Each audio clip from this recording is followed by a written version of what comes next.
Begin by simply listening. Slow yourself down and see just how peaceful today could be. Greetings, children. It's I, your obedient servant, Sebastian St. Seraphim, Spooky Smalls. You're killing me, Smalls. Vincent twice. You can always call me Bennett. Really excited today, but first, let's get it out of the way. Emotional boundary trigger warning. Discretion advised. For real. I was gonna do the cat lady game at one point. The plan for this episode changed a bunch of times. The Veil with Boris Karloff. But then I want something more colorful like Doctor Who. That might cause a copyright problem, even if it's from the 60s and from a different country.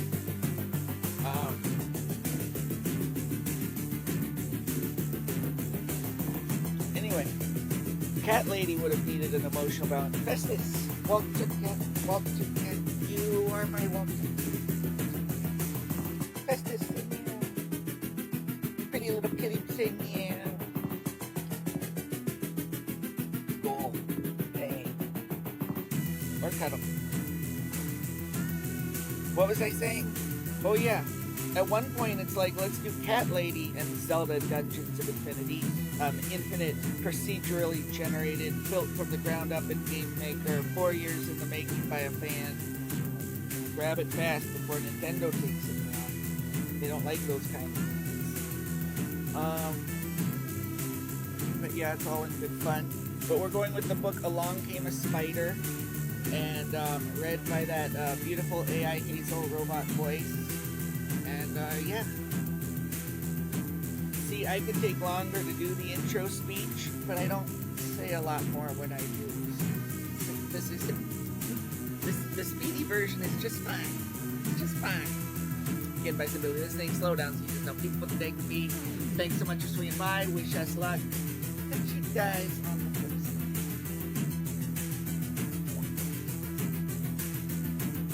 side. Festus, we got a whole kiss.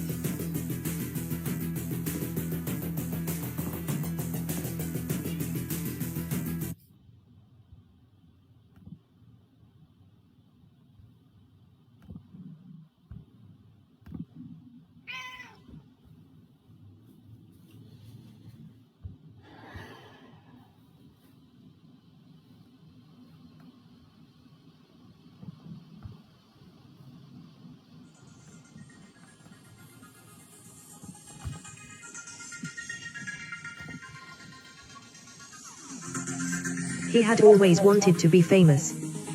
When he kidnapped two well-known rich kids, it was headline news. Then one of them was found dead. For such a high-profile case, they needed Alex Cross, a psychologist, and Jesse Flanagan, a Secret Service agent, yet even they were no match for the killer. Ow. Prologue. Let's play Make-Believe. New Jersey, near Princeton, March 1932. The Charles Lindbergh farmhouse glowed with bright, orangish lights. It looked like a fiery castle, especially in that gloomy, fir-wooded region of Jersey. Shreds of misty fog touched the boy as he moved closer and closer to his first moment of real glory, his first kill. It was pitch dark and the grounds were soggy and muddy and thick with puddles. He had anticipated as much. He'd planned for everything, including the weather. He wore a size 9 man's work boot. The toe and heel of the boots were stuffed with torn cloth and strips of the Philadelphia Inquirer. He wanted to leave footprints, plenty of footprints. A man's footprints. Not the prints of the 12-year-old boy. They would lead from the county highway called the Stoutsburg-Wirtsville Road, up to, then back from, the farmhouse. He began to shiver as he reached a stand of pines, not 30 yards from the sprawling house. The mansion was just as grand as he'd imagined, 7 bedrooms and 4 baths on the 2nd floor alone. Lucky Lindy and Ann Morrow's place in the country. Cool beans, he thought. The boy inched closer and closer toward the dining room window. He was fascinated by this condition known as fame. He thought a lot about it. Almost all the time. What was fame really like? How did it smell? How did it taste? What did fame look like close up? The most popular and glamorous man in the world was right there sitting at the table. Charles Lindbergh was tall, elegant, and fabulously golden-haired, with a fair complexion. Lucky Lindy truly seemed above everyone else. So did his wife, Anne Morrow Lindbergh. Anne had short hair. It was curly and black, and it made her skin look chalky white. The light from the candles on the table appeared to be dancing around her. Both of them sat very straight in their chairs. Yes, they certainly looked superior, as if they were God's special gifts to the world. They kept their heads high, delicately eating their food. He strained to see what was on the table. It looked like lamb chops on their perfect china. "I'll be more famous than either of you pitiful stiffs," the boy finally whispered. He promised that to himself. Every detail had been thought through 1,000 times, at least that often. He very methodically went to work. The boy retrieved a wooden ladder left near the garage by workingmen. Holding the ladder tightly against his side, he moved toward a spot just beyond the library window. He climbed silently up to the nursery. His pulse was racing, and his heart was pounding so loud he could hear it. Light cast from a hallway lamp illuminated the baby's room. He could see the crib and the snoozing little prince in it. Charles Jr., the most famous child on earth on one side, to keep away drafts, was a colorful screen with illustrations of barnyard animals. He felt sly and cunning. "Here comes Mr. Fox," the boy whispered as he quietly slid open the window. Then he took another step up the ladder and was inside the nursery at last. Standing over the crib, he stared at the princeling. Curls of golden hair like his father's, but fat. Charles Jr. was gone to fat at only 20 months. The boy could no longer control himself. Hot tears streamed from his eyes. His whole body began to shake, from frustration and rage, only mixed with the most incredible joy of his life. "Well, Daddy's little man. It's our time now," he muttered to himself. He took a tiny rubber ball with an attached elastic band from his pocket. He quickly slipped the odd-looking looped device over Charles Jr.'s head, just as the small blue eyes opened. As the baby started to cry, the boy plopped the rubber ball right into the little drooly mouth. He reached down into the crib and took baby Lindbergh into his arms and went swiftly back down the ladder. All according to plan. The boy ran back across the muddy fields with the precious, struggling bundle in his arms and disappeared into the darkness. Less than 2 miles from the farmhouse, he buried the spoiled rotten Lindbergh baby, buried him alive. That was only the start of things to come. After all, he was only a boy himself. He, not Bruno Richard Hauptmann, was the Lindbergh baby kidnapper. He had done it all by himself. Cool beans. Part I. Maggie Rose and Shrimpy Goldberg. 1992. Chapter 1. Early on the morning of the 21st of December, 1992, I was the picture of contentment on the sun porch of our house on 5th Street in Washington, D.C. The small, narrow room was cluttered with mildewing winter coats, work boots, and wounded children's toys. I couldn't have cared less. This was home.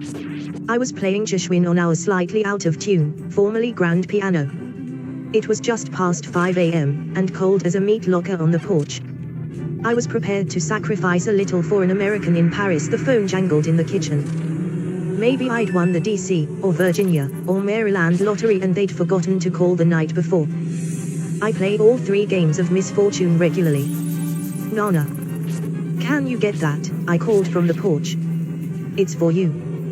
You might as well get it yourself," my testy grandmother called back.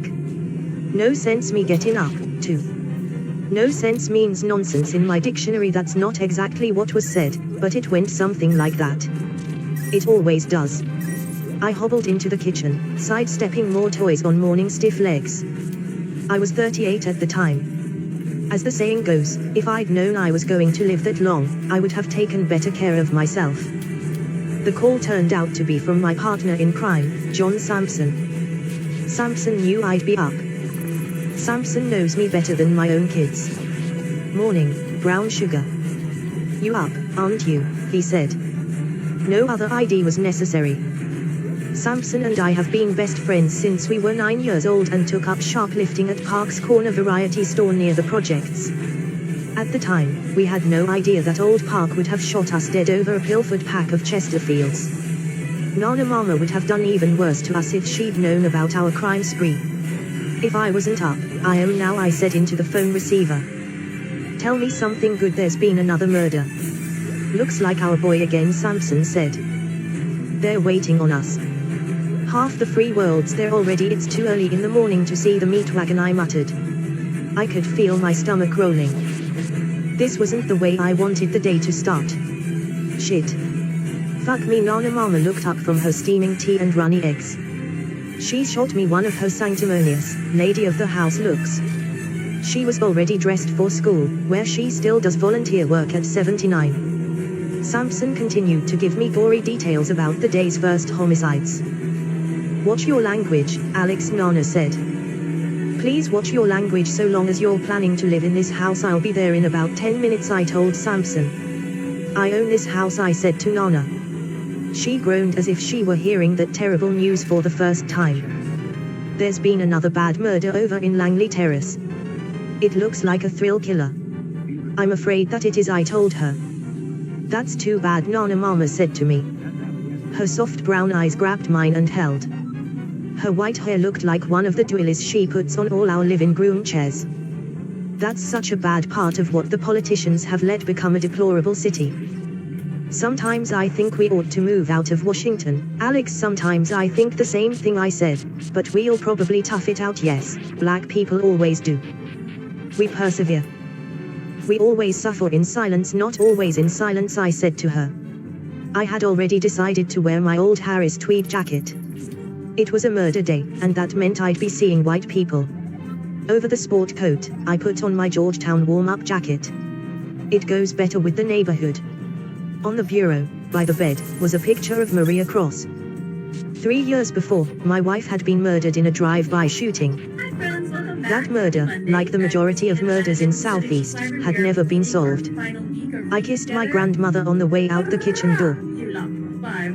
We've done that since I was 8 years old. We also say goodbye, just in case we never see each other again. It's been like that for almost 30 years, ever since Nana Mama first took me in and decided she could make something of me. She made a homicide detective, with a doctorate in psychology, who works and lives in the ghettos of Washington, D.C. Chapter 2. I am officially a deputy chief of detectives, which, in the words of Shakespeare and Mr. Faulkner, is a lot of sound and fury, signifying nada. The title should make me the number 6 or -7 person in the Washington Police Department. It doesn't. People wait for my appearance at crime scenes in D.C., though. A trio of D.C. Metro blue and whites were parked helter-skelter in front of 41 to 15 Bennying Road. A crime lab van with blackened windows had arrived. So had an EMS ambulance. Mortuary was cheerfully stenciled on the door. There were a couple of fire engines at the murder house. The neighborhood's ambulance chasers, mostly fucking males, were hanging around. Older women with winter coats thrown over their pajamas and nightgowns, and pink and blue colors in their hair, were up on their porches shivering in the cold. The row house was dilapidated clapboard, painted a gaudy Caribbean blue. An old Chevette with a broken, taped-up side window looked as if it had been abandoned in the driveway. Fuck this. Let's go back to bed, Sampson said. I just remembered what this is going to be like. I hate this job lately. I love my work, love homicide, I said with a sneer. See that? There's the Emmy already in his plastic suit. And there are the crime lab boys. And who's this coming our way now? A white sergeant in a puffy blue-black parka with a fur collar came waddling up to Sampson and me as we approached the house. Both his hands were jammed in his pockets for warmth. Sampson. Detective Cross. The sergeant cracked his lower jaw the way some people do when they are trying to clear their ears in airplanes. He knew exactly who we were. He knew we were SIT. He was busting our chops. What's up, man? Sampson doesn't like his chops being busted very much. Senior Detective Sampson, I answered the sergeant. I'm Deputy Chief Cross. The sergeant was a jelly roll belly Irish type, probably left over from the Civil War. His face looked like a wedding cake left out in the rain. He didn't seem to be buying my tweed jacket ensemble. Everybody's freezing their tashes off, he wheezed. That's what's up, you could probably lose a little of them tashes, Sampson advised him. Might give Jenny Craig a call. Fuck you, said the sergeant. It was nice to meet the white Eddie Murphy. Master of the riposte. Sampson grinned at me. You hear what he said? Fuck you. Sampson and I are both physical. We work out at the gym attached to St. Anthony's, St. A's. Together, we weigh about 500 pounds. We can intimidate, if we want to. Sometimes it's necessary in our line of work. I'm only 6'3". John is 6'9" and growing. He always wears Wayfarer sunglasses. Sometimes he wears a raggy Kangol hat, or a yellow bandana. Some people call him John because he's so big he could be two Johns. We walked past the sergeant toward the murder house. Our elite task force team is supposed to be above this kind of confrontation. Sometimes we are. A couple of uniforms had already been inside the house. A nervous neighbor had called the precinct around 4:30. She thought she'd spotted a prowler. The woman had been up with the night jitters. It comes with the neighborhood. The two uniformed patrolmen found 3 bodies inside. When they called it in, they were instructed to wait for the Special Investigator Team. SIT. It's made up of 8 black officers supposedly slated for better things in the department. The outside door to the kitchen was ajar. I pushed it all the way open. The doors of every house have a unique sound when they open and close. This one whined like an old man. It was pitch black in the house. Eerie. The wind was sucked through the open door, and I could hear something rattling inside. We didn't turn on the lights, sir, one of the uniforms said from behind me. You're Dr. Cross, right? I nodded. Was the kitchen door open when you came? I turned to the patrolman. He was white, baby-faced, growing a little mustache to compensate for it. He was probably 23 or 24, real frightened that morning. I couldn't blame him. No. No sign of forced entry. It was unlocked, sir. The patrolman was very nervous. It's a real bad mess in there, sir. It's a family. One of the patrolmen switched on a powerful milled aluminum flashlight and we all peered inside the kitchen. There was a cheap Formica breakfast table with matching lime green vinyl chairs. A black Bart Simpson clock was on one wall. It was the kind you see in the front windows of all the people's drugstores. The smells of Lysol and burnt grease melded into something strange to the nose, though not entirely unpleasant. There were a lot worse smells in homicide cases. Sampson and I hesitated, taking it all in the way the murderer might have just a few hours earlier. He was right here, I said. He came in through the kitchen. He was here, where we're standing. Don't talk like that, Alex Sampson said. Sound like John Dixon. Creep me out. No matter how many times you do this kind of thing, it never gets easier. You don't want to have to go inside. You don't want to see any more horrible nightmares in your lifetime. They're upstairs, the cop with the mustache said. He filled us in on who the victims were. A family named Sanders. 2 women and a small boy. His partner, a short, well-built black man, hadn't said a word yet. His name was Butchie Dykes. He was a sensitive young cop I'd seen around the station. The 4 of us entered the death house together. We each took a deep breath. Sampson patted my shoulder. He knew that child homicide had me shook. The 3 bodies were upstairs in the front bedroom, just off the top of the stairs. There was the mother, Jean Pooh Sanders, 32. Even in death, her face was haunting. She had big brown eyes, high cheekbones, full lips that had already turned purplish. Her mouth was stretched open in a scream. Pooh's daughter, Suzette Sanders, 14 years on this earth. She was just a young girl but had been prettier than her mother. She wore a mauve ribbon in her braided hair and a tiny nose earring to prove she was older than her years. Suzette was gagged with dark blue pantyhose. A baby son, Mustafa Sanders, 3 years old, was lying face up, and his little cheeks seemed stained with tears. He was wearing a pajama bag like my own kids wear. Just as Nana Mama had said, it was a bad part of what somebody had let become a bad city. In this big bad country of ours. The mother and the daughter were bound to an imitation brass bedpost. Satin underwear, black and red mesh stockings, and flowery bed sheets had been used to tie them up. I took out the pocket recorder I carry and began to put down my first observations. Homicide cases age 2, 3, 4, 914 through 916. A mother, teenage daughter, little boy. The women have been slashed with something extremely sharp. A straight razor, possibly. Their breasts have been cut off. The breasts are nowhere to be found. The pubic hair of the women has been shaved. There are multiple stab wounds, what the pathologists call patterns of rage. There is a great deal of blood, fecal matter. I believe the two women, both the mother and daughter, were prostitutes. I've seen them around. My voice was a low drone. I wondered if I'd be able to understand all the words later.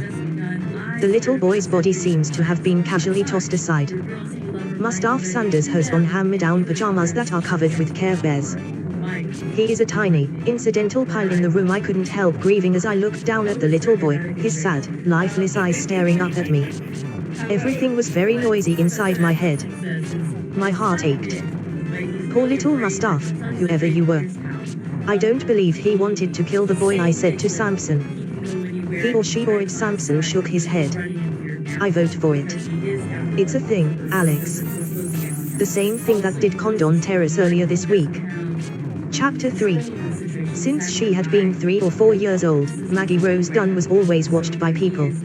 At 9, she was used to special attention, to strangers gawking at her as if she was Maggie Sizzle Hands, or Girl Frankenstein. That morning she was being watched, but she didn't know it. This one time, Maggie Rose would have cared.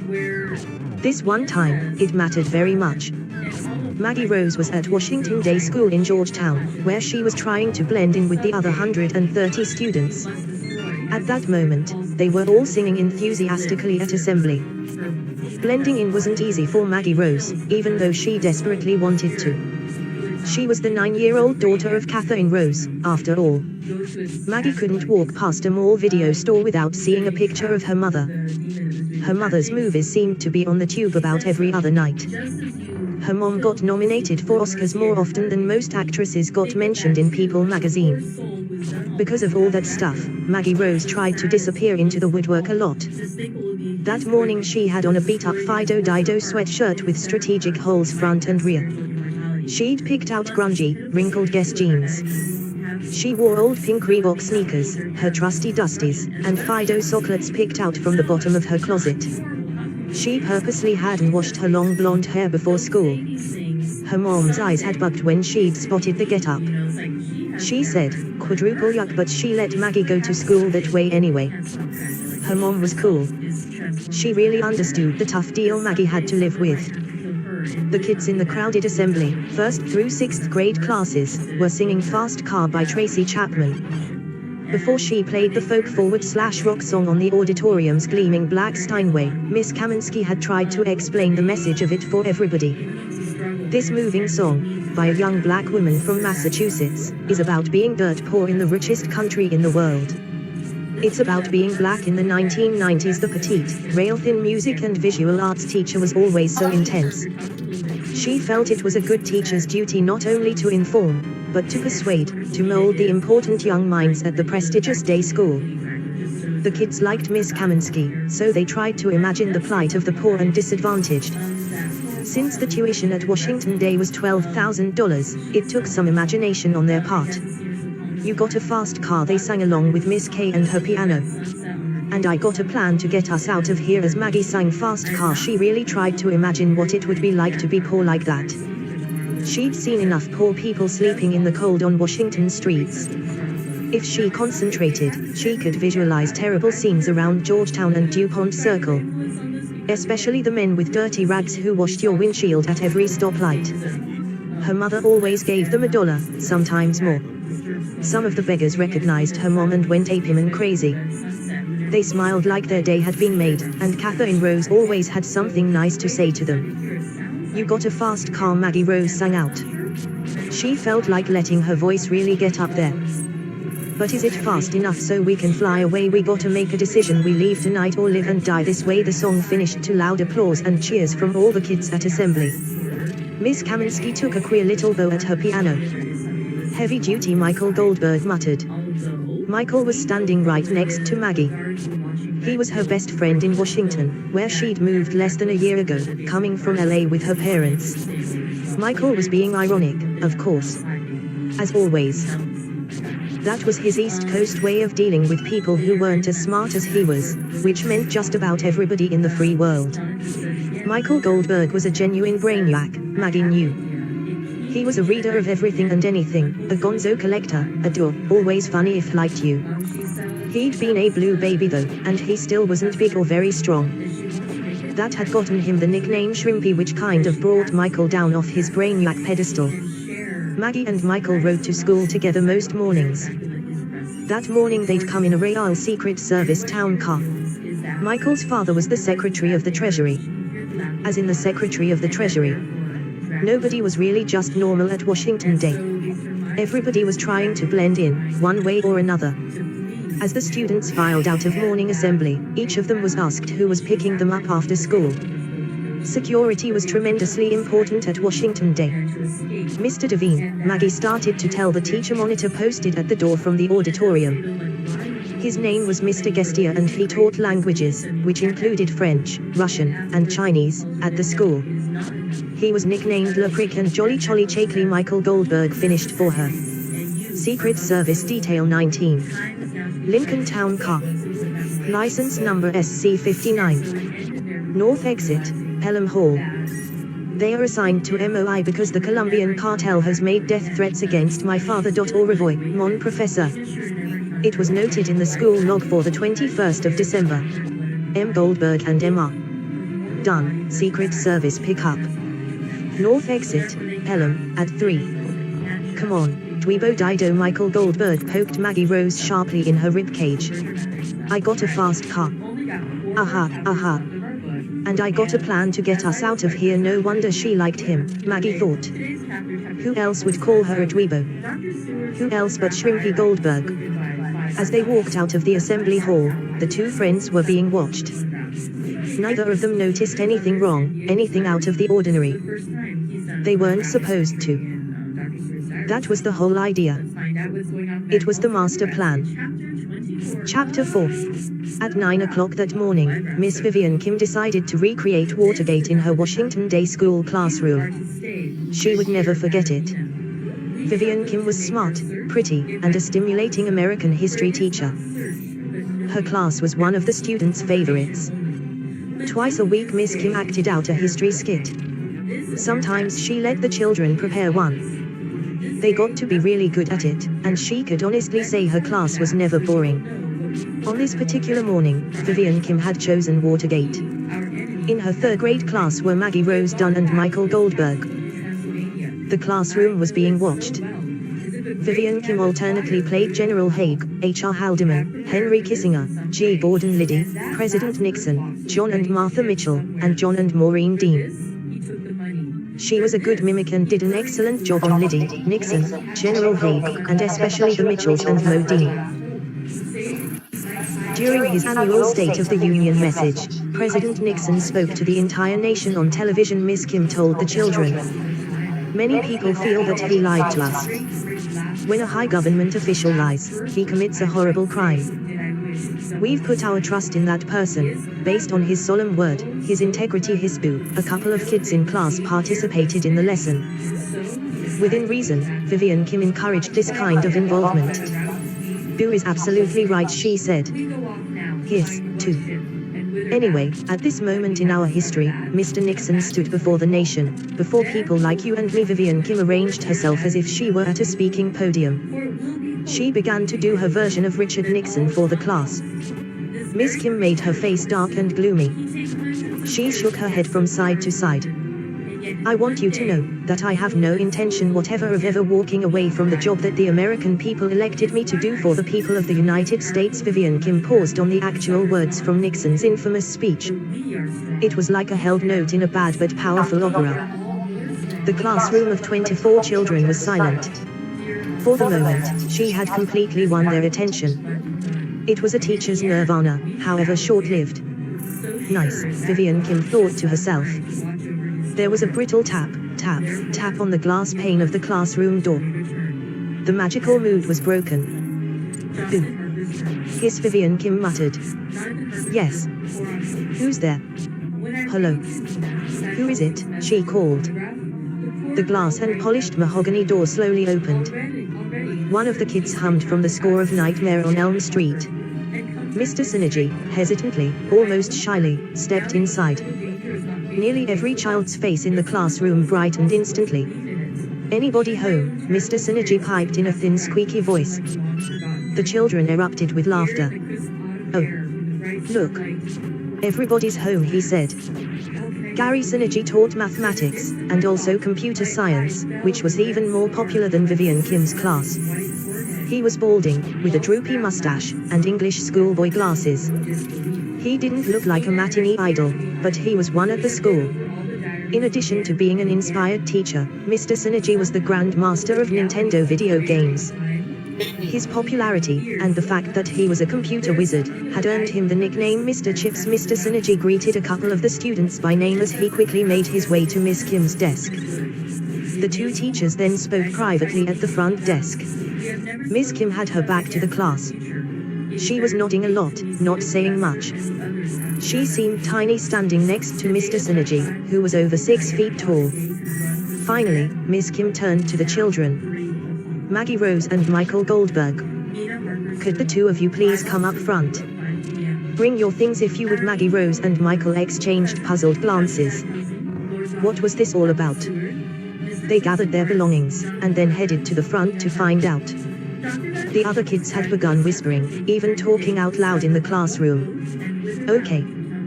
Put a lock on it. This isn't recess, Miss Kim quieted them. This is still class.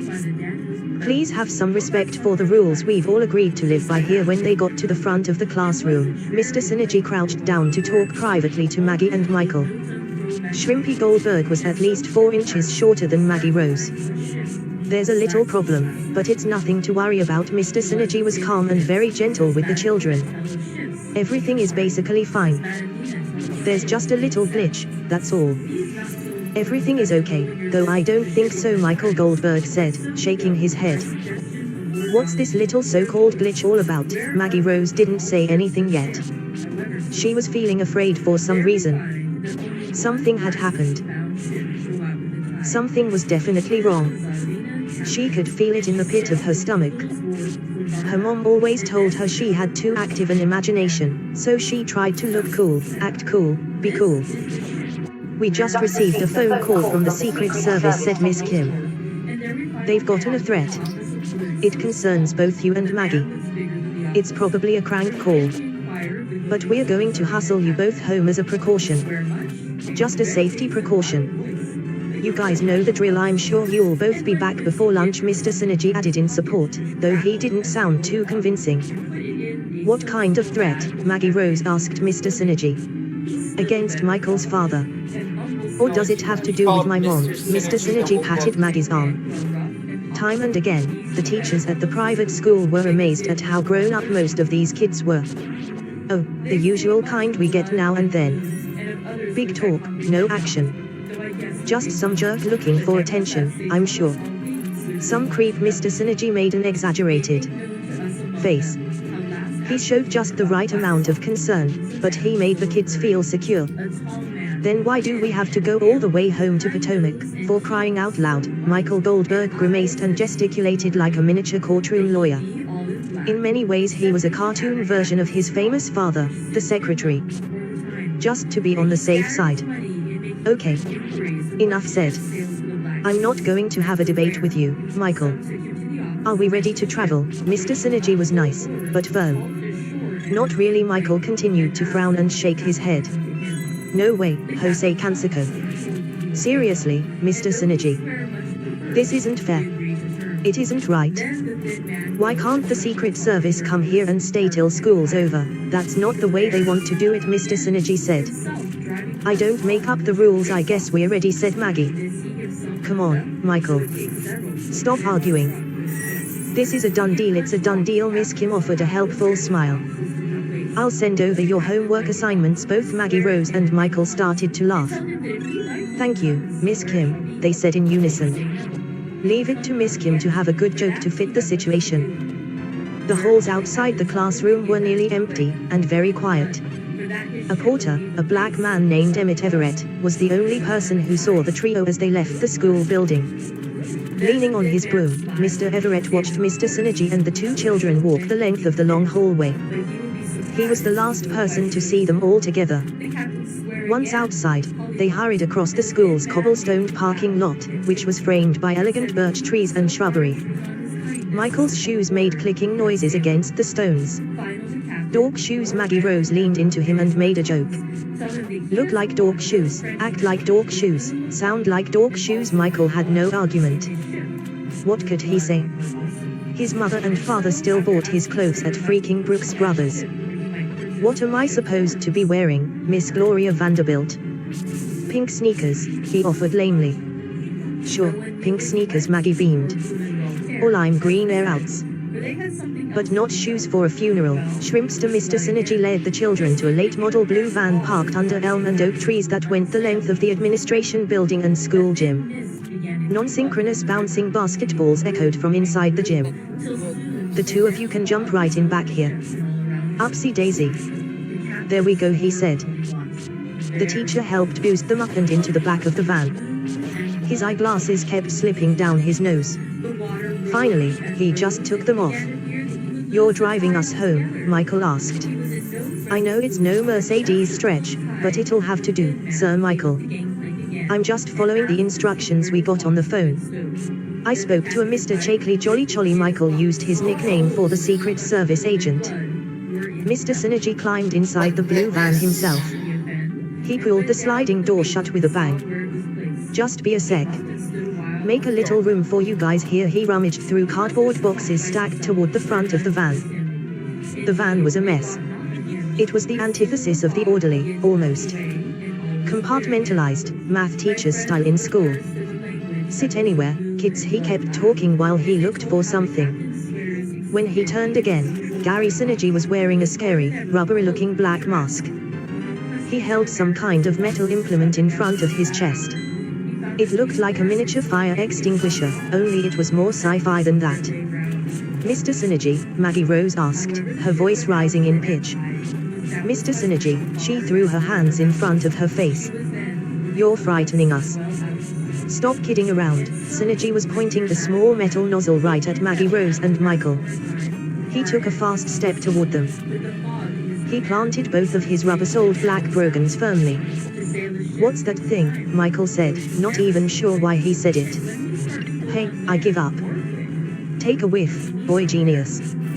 You tell me. Synergy hit them with a blast of chloroform spray. He kept his finger on the trigger for a full 10 seconds. Both children were covered with mist as they collapsed into the back seat of the van. Out, out, bright lights, Mr. Synergy said in the quietest, gentlest voice. Now no one will ever know. That was the beauty of it. No one would ever know the truth. Synergy climbed into the front and fired up the blue van. As he drove from the parking area, he sang Magic Bus by The Who. He was in an awfully good mood today. He was planning to be America's first serial kidnapper, among other things. Chapter 5. I got an emergency call at the Sanders house at about 11:15. I didn't want to talk to anybody with more emergencies. I had just spent 10 minutes with the news folks. At the time of the Project murders, some of the newses were my buddies. I was a press pet. I'd even been featured in the Washington Post's Sunday magazine section. I talked about the murder rate among black people in DC once again. This past year there had been nearly 500 killings in our capital. Only 18 victims were white. A couple of reporters actually made a note of that. Progress. I took the phone from a young, smart SIT detective, Rakeem Powell. I was absently palming a biddy basketball that must have belonged to Mustaf. The ball gave me a funny feeling. Why murder a beautiful little boy like that? I couldn't come up with an answer. Not so far, anyway. It's the heifer, the chief. Rakeem frowned. He's concerned this is cross, I said into the Sanders telephone. My head was still spinning. I wanted to get this conversation over with real fast. The mouthpiece smelled of cheap musk perfume. Pooh's or Suzette's fragrance, maybe both of theirs. On a table near the phone were photos of Mustaf in a heart-shaped frame. Made me think of my own 2 kids. This is Chief of Detectives Pittman. What's the situation over there? I think we have a serial killer. Mother, daughter, a little boy. Second family in less than a week. Electricity was shut off in the house. He likes to work in the dark. I ticked off a few gory details for Pittman. That was usually enough. For him. The chief would leave me alone with this one. Homicides in Southeast don't count for much in the greater scheme. A beat or two of uneasy silence followed. I could see the Sanders family Christmas tree in the TV room. It had been decorated with obvious care, tinsel, shiny dime store decorations, strings of cranberries and popcorn. There was a homemade tinfoil angel on top. I heard it was a dealer got hit. Dealer and 2 prostitutes, the heifer said. No, that's not true, I said to Pittman. They've got a nice Christmas tree up, sure it is. Don't bullshit me, Alex. Not today. Not right now. If he was trying to get a rise out of me, he got one. One victim is a 3-year-old little boy in his pajamas. He may have been dealing. I'll check into it. I shouldn't have said that. I shouldn't say a lot of things. Lately, I'd been feeling I was on the edge of exploding. Lately means for about 3 years or so. You and John Sampson hustle over to Washington Day, Pittman said. All hell has broken loose here. I'm serious too, I said to the chief of detectives. I tried to keep my voice down. I'm sure this is a signature killer. It's bad here. People are crying in the streets. It's almost Christmas. Chief Pittman ordered us to come to the school in Georgetown, anyway. All hell had broken loose, he kept repeating. Before I left for Washington Day, I phoned the serial killer unit inside our own department, then the super unit at the FBI's Quantico base. The FBI has computer files of all known cases of serial killings, complete with psychiatric profiles matching M.OS up with a lot of unpublished serial killing details. I was looking for a match on age, sex, type of disfigurement. One of the techies handed me a report to sign as I left the Sanders house. I signed my usual way, with a cross. Tough guy from the tough part of town, right? Chapter 6. The private school surroundings were a little intimidating for Sampson and me. This was a long way from the schools and people of Southeast. We were 2 of only a few blacks inside the Washington Day school lobby. I'd heard there were supposed to be African kids, the children of diplomats, at the private school, but I didn't see any. Just clusters of shocked teachers, children, parents, police. People were crying openly on the front lawns and inside the school's lobby. 2 little kids, 2 little babies had been kidnapped from one of Washington's most prestigious private schools. I understood that it was a sad, tragic day for everybody involved. Leave it at that, I told myself. Just do your job. We went about our police business. We tried to suppress the fury we were feeling, but it wasn't easy. I kept seeing the sad eyes of little Mustaf Sanders. A uniform told us we were wanted in the headmaster's office. Chief of Detectives Pittman was there waiting for us. Be cool, Sampson advised. Live to fight another day. George Pittman usually wears a gray or blue business suit on the job. He favors pinstriped dress shirts and striped silver and blue neckties. He's a Johnson & Murphy shoe and belt man. His gray hair is always slicked back so it fits his bullet head like a tight helmet. He is known as the Heifer, the boss of bosses, Il Juice, the Pits, Georgie Porgy. I think I know when my trouble with Chief of Detectives Pittman began. It was after the Washington Post ran that story on me in the Sunday magazine section. The piece detailed how I was a psychologist, but working homicide and major crimes in D.C. I had told the reporter why I continued to live in Southeast. It makes me feel good to live where I live. Nobody's going to drive me out of my own house. Actually, I think it was the title chosen for the article that pushed Chief Pittman, and some others in the department, over the edge. The young journalist had interviewed my grandmother while researching the piece. Nana had been an English teacher, and the impressionable writer ate that up. Nana had proceeded to fill his head with her notion that because black people are basically traditionalists, they would logically be the very last people in the South to give up religion, morals, and even formal manners. She said that I was a true Southern man, having been born in North Carolina. She also questioned why it was that we idolize near-psychotic detectives in films, TV, books, and newspaper articles. The title of the piece, which ran over my brooding photograph, was The Last Southern Gentleman. The story caused big problems inside our very uptight department. Chief Pittman especially took offense. I couldn't prove it, but I believed the story had been placed by someone in the mayor's office. I gave a 1-2-3 rap on the door of the headmaster's office and Sampson and I walked in. Before I could say a word, Pittman held up his right hand. "Cross, you just listen to what I have to say," he said as he came over to us. "There's been a kidnapping at this school. It's a major kidnapping, that's a real bad thing," I butted in immediately. "Unfortunately, a killer has also struck the Condon Terrace and Langley neighborhoods. The killer's hit 2 times already. 6 people are dead so far. Sampson and I are the senior people on that case. Basically, I'm apprised of the situation in the Condon and Langley projects. I've already made contingencies. It's taken care of," Pittman said. 2 black women had their breasts sliced off this morning. Their pubic hair was shaved while they were tied up in bed.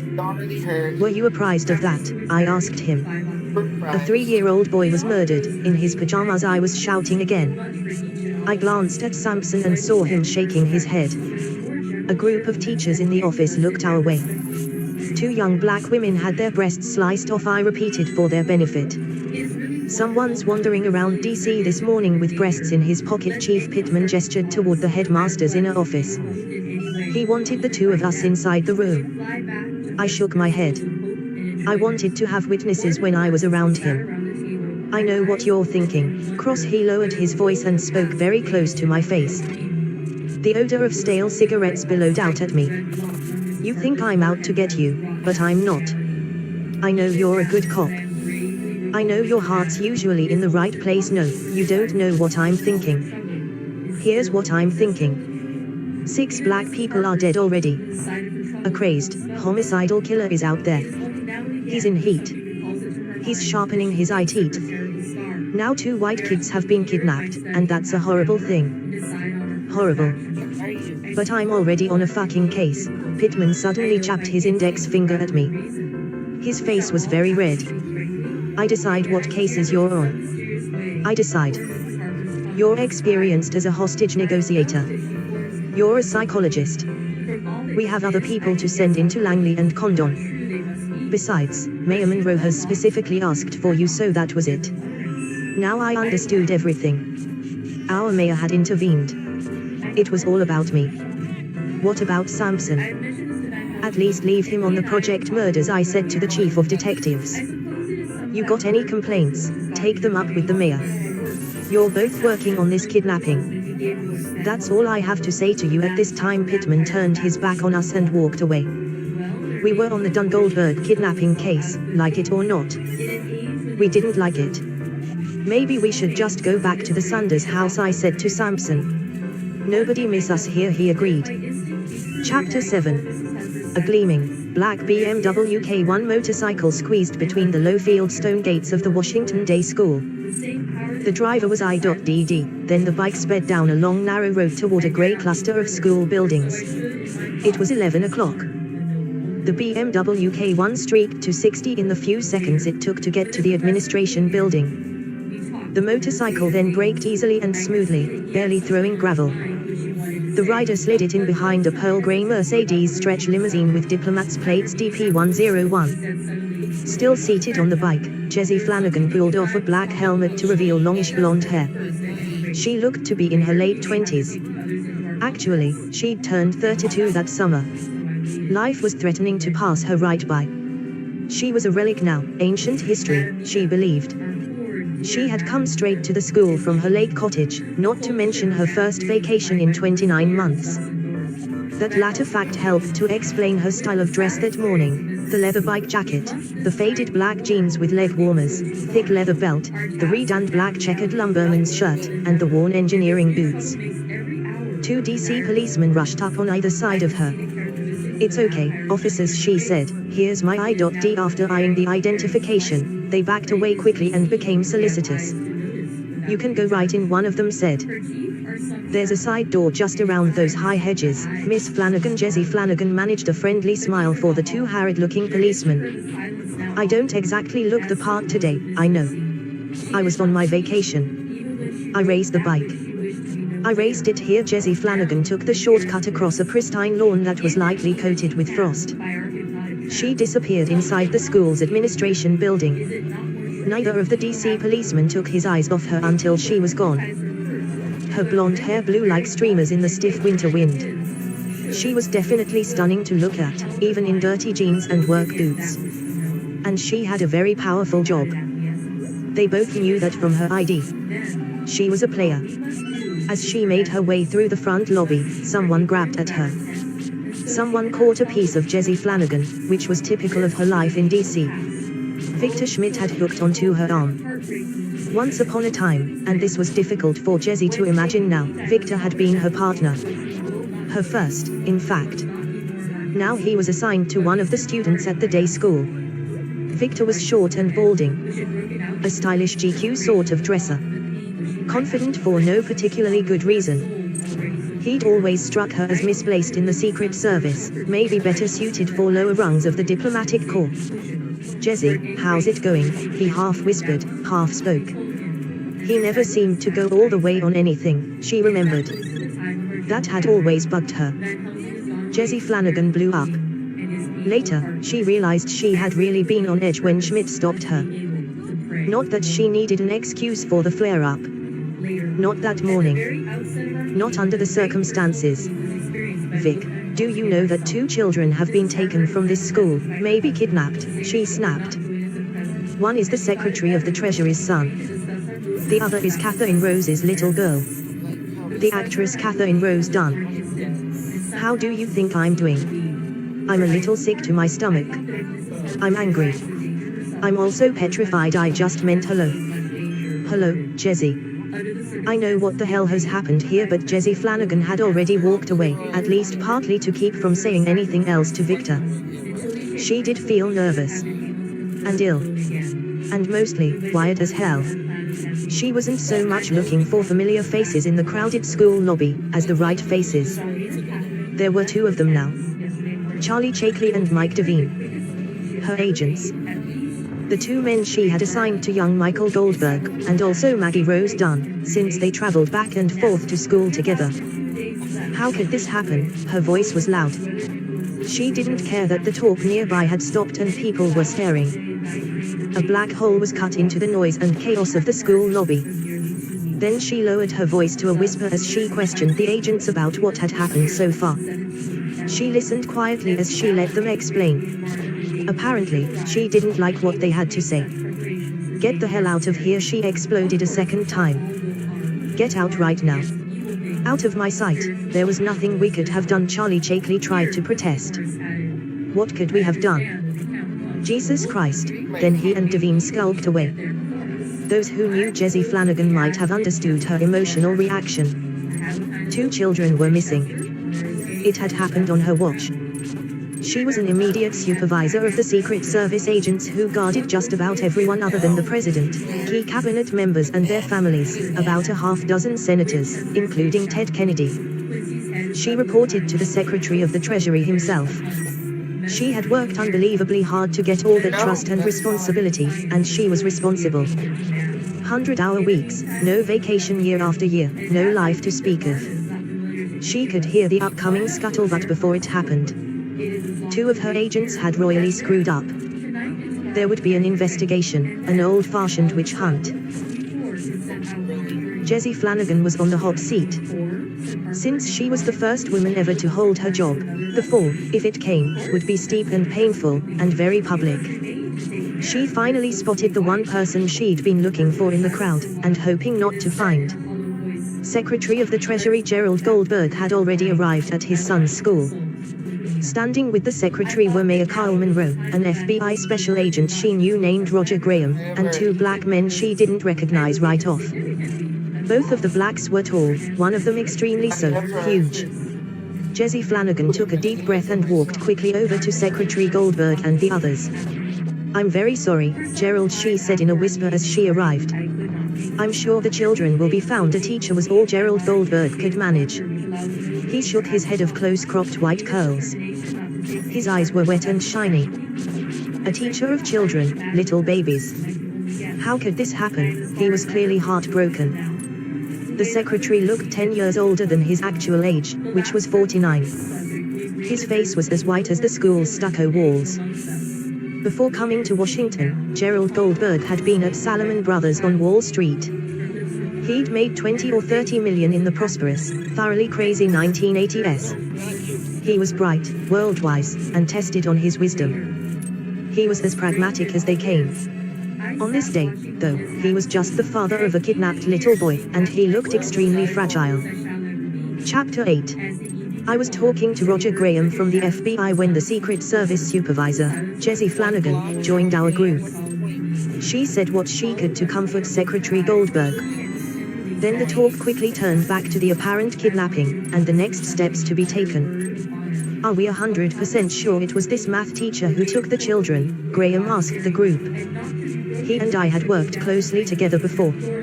Graham was extremely smart, and had been a star in the Bureau for years. He'd co-written a book about busting up organized crime in New Jersey. It had been made into a hit movie. We respected and liked each other, which is rare between the Bureau and local police. When my wife had been killed in Washington, Roger had gone out of his way to involve the Bureau in the investigation. He'd given me more help than my own department. I decided to try to answer Roger Graham's question. I'd calmed down enough to talk by then, and I told them what Sampson and I had picked up so far. "They definitely left the school grounds together," I said. "A porter saw them. The math teacher, a Mr. Synergy, went to Miss Kim's class. He lied to her.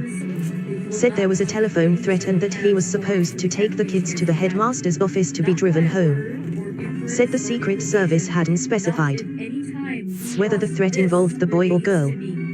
He just kept on going with them. The kids trusted him enough to go along. How could a potential kidnapper possibly get on the teaching staff of this kind of school?" the special agent asked. A pair of sunglasses peeked from the breast pocket of his suit. Winter shades. Harrison Ford had played him in the movie made from his book. It wasn't bad casting, really. Sampson called Graham big screen. "That, we don't know yet," I told Graham. "We will soon." Sampson and I were finally introduced to Secretary Goldberg by Mayor Monroe. Monroe did a little bit on how we were one of D.C.'s most decorated detective teams and so on and so forth. Then the mayor ushered the secretary inside the headmaster's office. Special Agent Graham trailed along. He rolled his eyes at Sampson and me. He wanted us to know it wasn't his show. Jesse Flanagan stayed behind. "I've heard about you, Detective Cross, now that I think of it. You're the psychologist. There was an article in the Washington Post." She smiled nicely, a demi-smile. I didn't smile back. "You know newspaper articles," I told her. "Usually a pack of half-truths. In that case, definitely some tall tales." "I'm not so sure about that," she said. "Nice to meet you, anyway." Then she walked into the office behind Secretary Goldberg, the mayor, and the star FBI agent. Nobody invited me, the psychologist detective of magazine fame. Nobody invited Sampson. Monroe did poke his head out. "Stick around, you two. Don't make any waves. Don't get pissy, either. We need you here. I need to talk with you, Alex. Stay put. Don't get pissy." Sampson and I tried to be good cops. We stood around outside the headmaster's office for another 10 minutes. Finally, we left our posts. We were feeling pissy. I kept seeing the face of little Mustafa Sanders. Who was going to go and find his killer? No one. Mustafa had already been forgotten. I knew that would never happen with the two private school children. A little later that morning, Sampson and I were lying across the natural pine floor of the day school playroom with a few of the children. We were there with Louisa, Jonathan, Stuart, Mary Berry, and her big sister Bridget. No one had been able to pick these kids up yet, and they were frightened. Some of the children at the school had wet their pants, and there was one case of severe vomiting. There was the possibility of crisis trauma, a condition I had some experience treating. Also down on the polished wood floor with us was the teacher, Vivian Kim. We'd wanted to talk to her about Synergy's visit to her class, and Synergy, in general. "We're new kids in your school," Samson joked with the children. He had actually taken his sunglasses off, though I wasn't sure if he had to. Kids usually take to Samson. He fits into their friendly monster grouping. "No, you're not," said Mary Berry. Samson had gotten her to smile already. A good sign. "That's right, we're really policemen," I told the kids. "We're here to make sure everybody's okay now. I mean, phew, what a morning." Miss Kim smiled at me from across the floor. She knew I was trying to give the kids some reassurance. The police were there and it was safe again. No one could hurt them now, order had been restored. "Are you a good policeman?" Jonathan asked me. He seemed very serious and earnest for such a small boy. "Yes, I am. So is my partner here, Detective Sampson. You're big."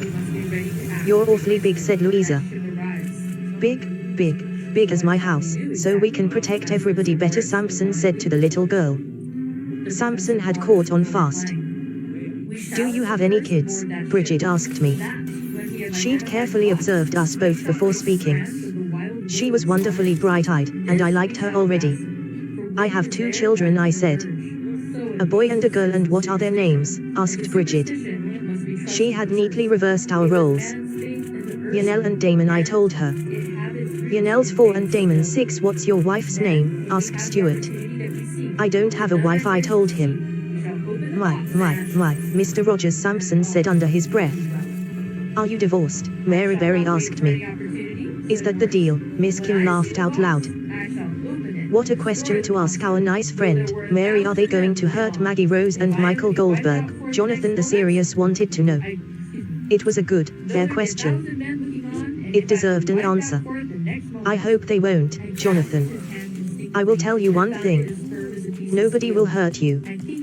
Detective Sampson and I are here just to make sure we're tough, in case you couldn't tell." Sampson grinned. "Gah. Nobody will ever hurt these kids." Louisa started to cry a few minutes later. She was a cute kid. I wanted to hug her, but I couldn't. "What's the matter, Louisa?" Miss Kim asked. "Your mom or your dad will be here soon." "No, they won't," the little girl shook her head. "They won't come. They never pick me up at school." "Someone will come," I said in a quiet voice. "And tomorrow, everything will be fine again." The door to the playroom slowly opened. I looked away from the children. It was Mayor Kyle Monroe come for a visit to our city's schools for the advantaged. "You keeping out of trouble, Alex?" Mr. Mayor nodded and smiled as he took in the unusual playroom scene. Monroe was in his mid-40s, and ruggedly handsome. He had a full head of hair and a thick black mustache. He looked businesslike in a navy blue suit, white shirt, and bright yellow tie. "Oh, yeah. I'm just trying to do something worthwhile with my spare time here." Both Sampson and I are that got a merrill chuckle. "Looks like you've succeeded. Let's take a ride. Come with me, Alex. We've got to talk over a few things." I said goodbye to the kids and Miss Kim and walked with Monroe out of the school building. Maybe I'd find out what was really going on now, and why I was on the kidnapping instead of my homicide cases.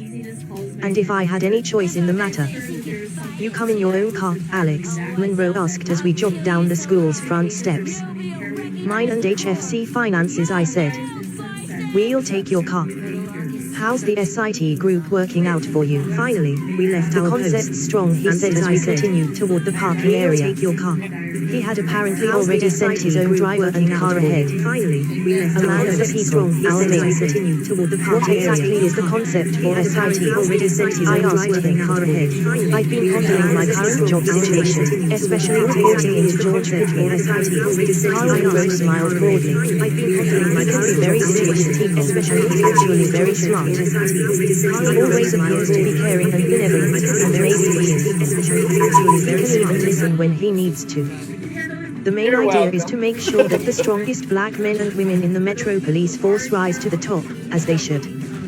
Not just the ass kissers, Alex. That hasn't always happened in the past. I think we'd be alright without too much affirmative action. You heard about the murders in Condon and Langley Terrace, I asked Monroe. He nodded, but didn't say anything more about the signature murders. They were not a priority with the mayor today. Mother, daughter, 3-year-old little boy, I persisted, starting to get angry again. Nobody gives a shit about them, so what's new, Alex? Nobody cared about their lives. Why should anybody care about their deaths? We had gotten to my car, a 74 Porsche that has seen much better days. The doors creaked and there was a faint odor of past fast food lunches. I drove it during the 3 years I was in private practice. We both got in. You know, Alex, Colin Powell is head of the Joint Chiefs now. Louis Sullivan was our Secretary of Health and Human Services. Jesse Jackson helped to get me this job, Monroe said as we got onto Canal Road and headed downtown. He stared at his reflection in the side window as he talked. And now you're helping me, I said. Without even being asked. That's real nice, real thoughtful, that's right, he agreed. You're so damn quick, Alex, then help me out here. I want to solve the murders in the projects. I'm sorry as hell about those 2 white children, but their kidnapping won't go wanting for attention or help. Fact is, that's going to be a problem.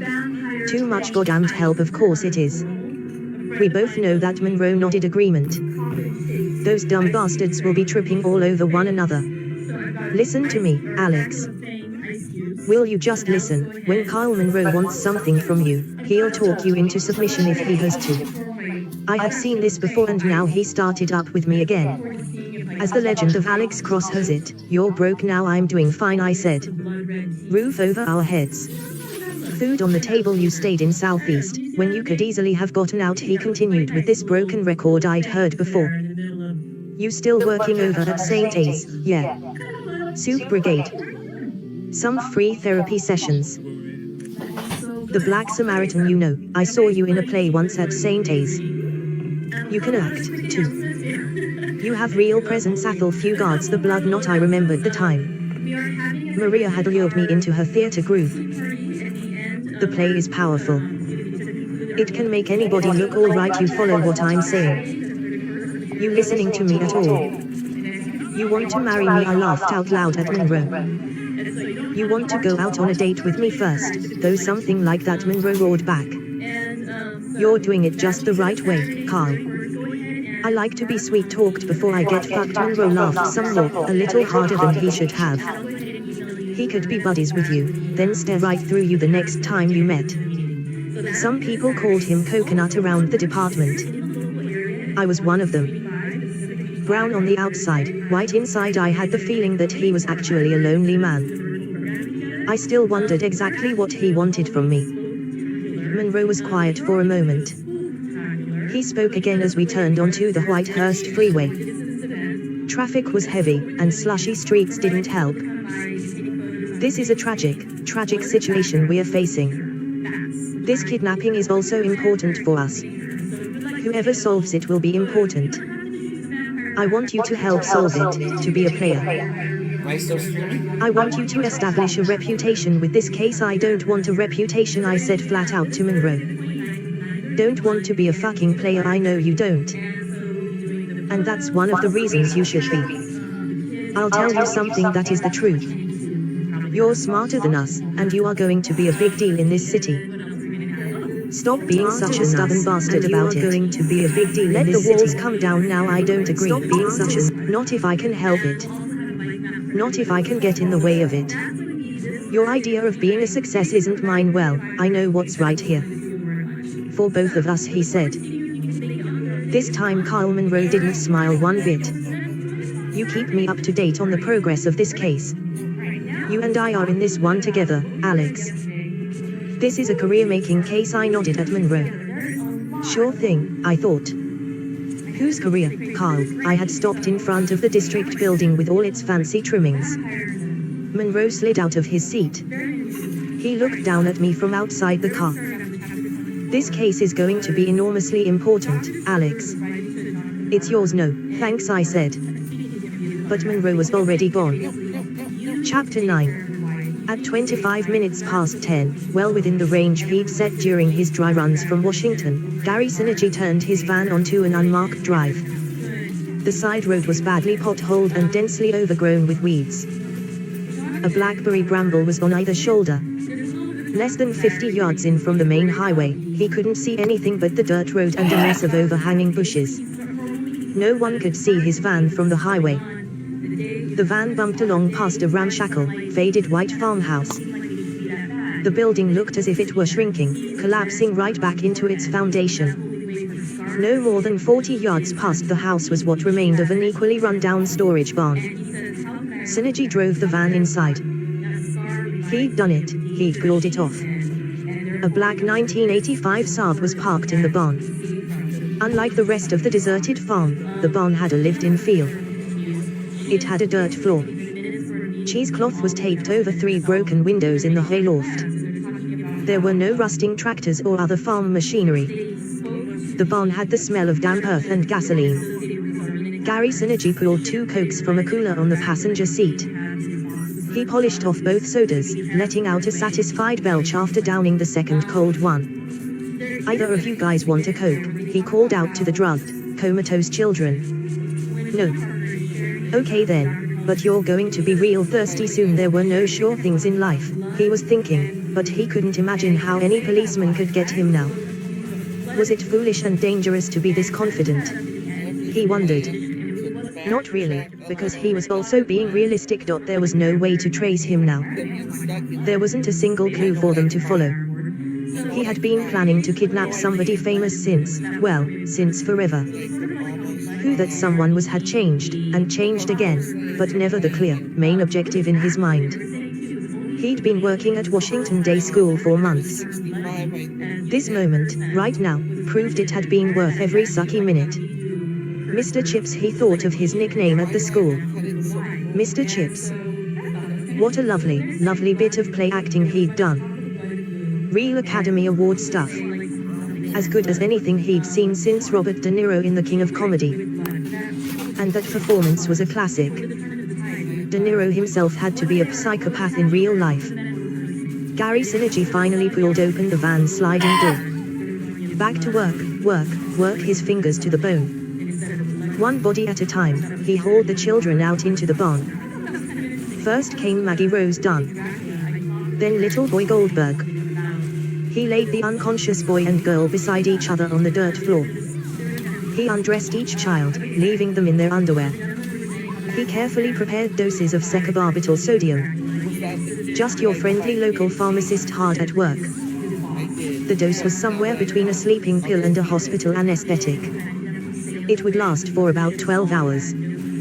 He took out preload one-shot needles called Tubex.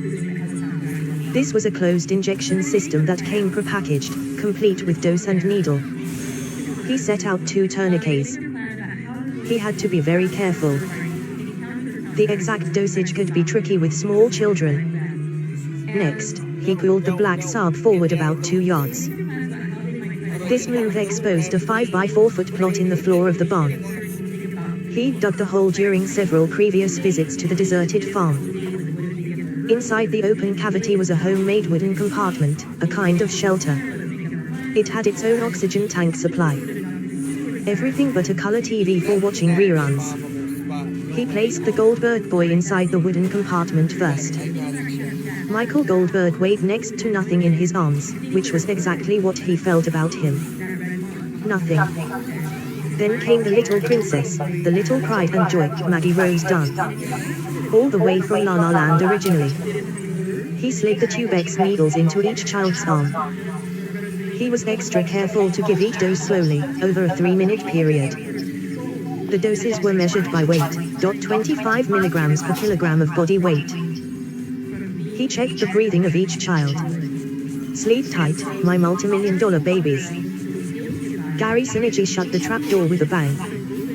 Then he buried the wooden compartment under half a foot of fresh soil. Inside the deserted storage barn. In the middle of godforsaken Maryland farm country. just like little Charlie Lindbergh, Jr., had been buried 60 years before. No one would find them out here. Not until he wanted them found. If he wanted them found. Big if. Gary Synergy trudged back up the dirt road to what remained of the ancient farmhouse. He wanted to wash up. He also wanted to start to enjoy this a little. He'd even brought a watchman to see himself on TV. Chapter 10. News bulletins were flashing on the television screen every 15 minutes or so. Gary Synergy was right there on the high and mighty tube. He saw photographs of Mr. Chips on every news bulletin. The news reports didn't offer a clue about what was really going on, though. So this was fame. This was how fame felt. He liked it a lot. This was what he'd been practicing for all these years. Hi, Mom. Look who's on TV. It's the bad boy. There was only one glitch all afternoon, and that was the press conference given by the FBI. An agent named Roger Graham had spoken, and Agent Graham obviously thought he was hot shit. He wanted some fame for himself. You think this is your movie, Graham? Wrong, baby, Gary Synergy shouted at the TV. I'm the only star here. Synergy had been prowling around inside the farmhouse for several hours, watching the night slowly fall outside. He felt the different textures of darkness as they blanketed the farm. It was now 7 o'clock and time to get on with his plan. Let's do it. He pranced around the farmhouse like a prize fighter before a bout. Let's get it on for a while. He thought about Charles and Anne Morrow Lindbergh, his all-time favorite couple. That calmed him some. He thought about baby Charles, and about that poor fool, Bruno Hauptmann, who had obviously been framed for the brilliantly conceived and executed crime. He was convinced that the Lindbergh affair was the century's most elegant crime, not just because it remained unsolved. Many crimes went unsolved, but because it was important and unsolved. Synergy was confident, realistic, and, most of all, pragmatic about his own masterpiece. A fluke was always possible. A lucky accident by the police could occur. The actual exchange of money would be tricky. It meant contact, and contact was always highly dangerous in life. To his knowledge, and his knowledge was encyclopedic, no modern kidnapper had satisfactorily solved the ransom exchange problem. Not if they wanted to be paid for their labels, and he needed a huge payday for his multi-million-dollar kids. Wait until they hear how much money. The thought brought a smile to his lips. Of course, the world-beater Duns and the all-powerful Goldbergs could, and would, pay. It was no accident he had chosen those two families, with their pampered little snot-nosed brats, and their unlimited supply of wealth and power. Synergy lit one of the white candles he kept in a side pocket of his jacket. He sniffed a pleasant whiff of beeswax. Then he made his way to the small bathroom of the kitchen. He was remembering an old Chambers Brothers song, Time it was time to pull the rug out from under everybody's feet. Time for his first little surprise, the first of many. Time to start to build his own legend. This was his movie. The room, the whole house, was freezing cold in late December. Gary Synergy could see his breath wisping out as he set up shop in the bathroom. Fortunately, the abandoned house had well water, which was still running in the bathroom. Very cold water indeed. Gary Synergy lit some candles, and began to work. It would take him a full half hour before he was through. First, he removed the dark brown, balding half wig. He'd purchased it 3 years before, at a theatrical costume store in New York City. That same night, he'd gone to see Phantom of the Opera. He'd loved the Broadway musical. He identified with the Phantom so much that it frightened him. It sent him off to read the original novel, first in French, then in English. Well, what do we have here? He spoke to the face in the mirror. With the glue and other schmutz off, a full head of blonde hair was revealed. Long and wavy blonde curls. Mr. Synergy. Mr. Chips. Is that you, fella? Not a bad-looking sort, actually. good prospects. On a roll, maybe. Clearly on a roll, yes. And nothing at all like chips. Nothing like our Mr. Synergy. Away came the thick mustache that Gary Synergy had worn since the day he'd arrived to interview at the Washington Day School. Then the contact lenses were removed. His eyes changed from green back to chestnut brown. Gary Synergy held the dwindling candle up to the dingy, cracked bathroom mirror. He rubbed one corner of the glass clean with the sleeve of his jacket. There. Just look at you. Look at you now. Genius is in the details, right? That insipid nerd from the private school was almost completely eradicated. The wimp and the do-gooder. Mr. Chips was dead and gone forever.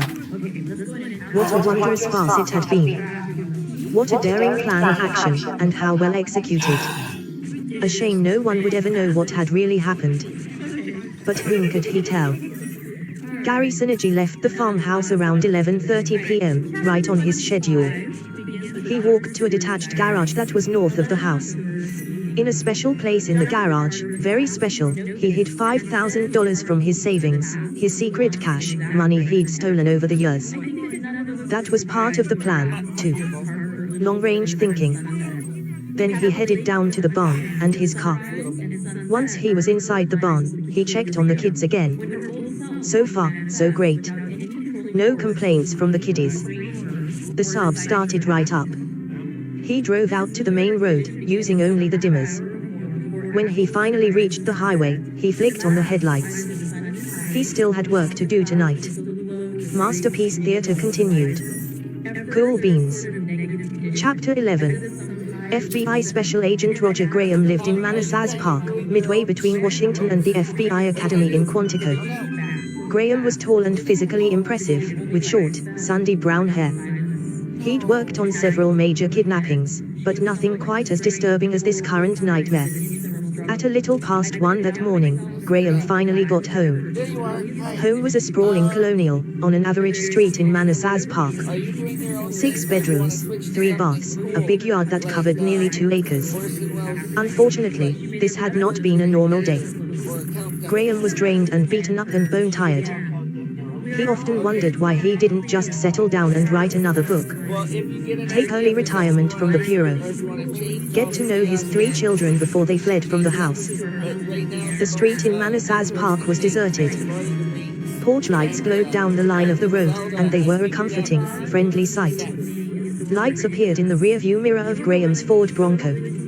A second car had stopped on the street in front of his house, its headlamps gleaming. A man got out, and waved a notepad that was clutched in his hand. Agent Graham. Martin Beyer, New York Times, the man called out as he walked up the driveway. He flashed a press credential. Jesus Christ. Son of a bitching New York Times, Graham thought to himself. The reporter wore a dark suit, pinstriped shirt, rep tie. He was your basic up-and-coming New York yuppie on assignment. All these assholes from the Times and the Post looked the same to Graham. Not a real reporter among them anymore. You've come a long way at this hour for a no comment, Mr. Beyer. I'm sorry, Roger Graham said. I can't give you anything on the kidnapping. Frankly, there isn't anything to give. He wasn't sorry, but who needed enemies at the New York Times? Those bastards could stick their poison pens in one of your ears and out the other. One question, and one question only. I understand that you don't have to answer, but it's that important to me, for me. For me to be here at 1 in the morning, okay? Let's have it. What's your question? Graham shut the door of his Bronco. He locked up for the night, flipped the car keys, and caught them. Are all of you this incredibly insipid and stupid? Gary Synergy asked him. That's my question. Gray cracker long, sharp knife flashed forward once. Then flashed again. The blade sliced back and forth across Roger Graham's throat. The first slashing motion pinned him back against his Ford Bronco. The second slashed his carotid artery. Graham dropped dead in his driveway. There had been no time to duck, run, or even say a prayer. You're supposed to be a freaking star, Roger. You wanted to be the star, right? I see no evidence of that. None, zero, Synergy said. You're supposed to be way better than this. I need to be challenged by the best and the brightest. Synergy bent low and slid a single index card into the breast pocket of Agent Graham's white shirt. He patted the dead man's chest. Now, would a New York Times reporter really be here at 1 in the morning, you arrogant fuck? Just to talk to your sorry ass. Then Synergy drove away from the murder scene. The death of Agent Graham wasn't a big deal to him. Not really. He'd killed over 200 people before this one. Practice makes perfect. It wouldn't be the last time, either. This one would wake everybody up, though. He just hoped they had somebody better waiting in the wings. Otherwise, where was the fun? The challenge. How could this get bigger than the Lindbergh kidnapping? Chapter 12. I was already becoming emotionally involved with the kidnapped children. My sleep was restless and agitated that first night. In my dreams, I replayed several bad scenes at the school. I saw Mustafa Sanders again and again. His sad eyes stared out at me, asking for help, getting none from me. I woke to find both my kids in bed with me. At some time during the early morning, they must have snuck aboard. It's one of their favorite tricks. Their little jokes on Big Daddy Damon and Yanel were fast asleep on top of a patchwork quilt. I'd been too wasted to pull it off the bed the night before. We must have looked like two resting angels, and a fallen plow horse. Damon is a beautiful little boy of 6 who always reminds me of how special his mother was. He has Maria's eyes. Johnny is the other apple of my eye. She's 4, going on 15. She likes to call me Big Daddy, which sounds like some black slang she's managed to invent. Maybe she knew the football star Big Daddy Lipscomb in some other life. Also on the bed was a copy of William Styron's book on his depression, Darkness Visible, which I'd been reading. I was hoping it might give me some clue to help me get over my own depression, which had plagued me ever since Maria's murder. 3 years now, felt like 20. What actually woke me that morning were headlights fanning across the window blinds. I heard a car door bang and the fast crunch of feet on gravel in the driveway. Careful not to wake the kids, I slipped over to the bedroom window. I peered down on 2 Metro DC patrol cars parked behind the old Porsche in our drive. It looked miserably cold outside. We were just entering the deepest hollow of D.CS winter. Give me a break, I mumbled into the chilly window blinds. Go away. Samson was heading for the back door to our kitchen. It was 20 to 5 on the clock next to the bed. Time to go to work. Just before 5 that morning, Samson and I pulled up in front of a crumbling pre-war brownstone in Georgetown, a block west of them street. We had decided to check out Synergy's apartment ourselves. The only way to get stuff done right is to do it yourself. Lights are all on. Looks like somebody's home, Samson said as we climbed out of the car. Now who could it be? 3 guesses. The first 2 don't count, I mumbled. I was suffering from early morning queasiness. A visit to the monster's den wasn't going to help. The FBI. Maybe Ephraim Zimbalist, Jr., is up there, Samson guessed. Maybe they are filming real stories from the FBI. Let's go see. We entered the building and took the narrow winding stairway up. On the second floor, yellow crime scene tape had been placed in a crisscross pattern across the doorway to Synergy's apartment. It didn't look like the place where a Mr. Chips would live. More like a Richard Ramirez or a Green River killer. The scarred wooden door was open. I could see 2 FBI techies working inside. A local DJ called the Grease Man was screeching from a radio on the floor. Hey, Pete, what's doing? I called inside. I knew one of the FBI techies on the job, Pete Schweitzer. He looked up at the sound of my voice. Well, look who's here. Welcome to the inner sanctum. We came over to bother you. See how it's done, Samson said. We'd both worked with Pete Schweitzer before, liked and trusted him as much as you could any FBI personnel. Come in and make yourselves at home at Casa Synergy. This is my fellow flishit finder and bagger, Todd Tuhey. Todd likes to listen to the Grease Man in the AM. These 2 are gals like us, Toddy the best, I told Todd Tuhey. I had already started to nose around the apartment. Everything was feeling unreal again. There was this cold, damp spot inside my head. Eerie time. The small studio apartment was a mess. There wasn't much furniture, a bare mattress on the floor, an end table and lamp, a sofa that looked as if it had been picked up off the street, but the floor was covered with things. Wrinkled sheets and towels and underwear were a large part of the general chaos. 2 or 3 loads of laundry were spilled out on the floor. Most of the clutter was books and magazines, though. Several hundred books, and at least that many magazines, were piled in the single small room. Anything interesting so far? I asked Schweitzer. You look through his library. Schweitzer talked to me without looking up from a pile of books he was dusting. Everything is interesting. Check out the books along the wall. Also, consider the fact that our fine feathered friend wiped down this whole fucking apartment before he split. He do a good job. Up to your standards, excellent job. I couldn't have done much better myself. We haven't found a partial print anywhere. Not even on any of those goddamn books. Maybe he reads with plastic gloves on, I offered.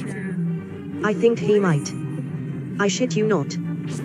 Place was dusted by a pro. Alex, I was crouched near several stacks of the books now.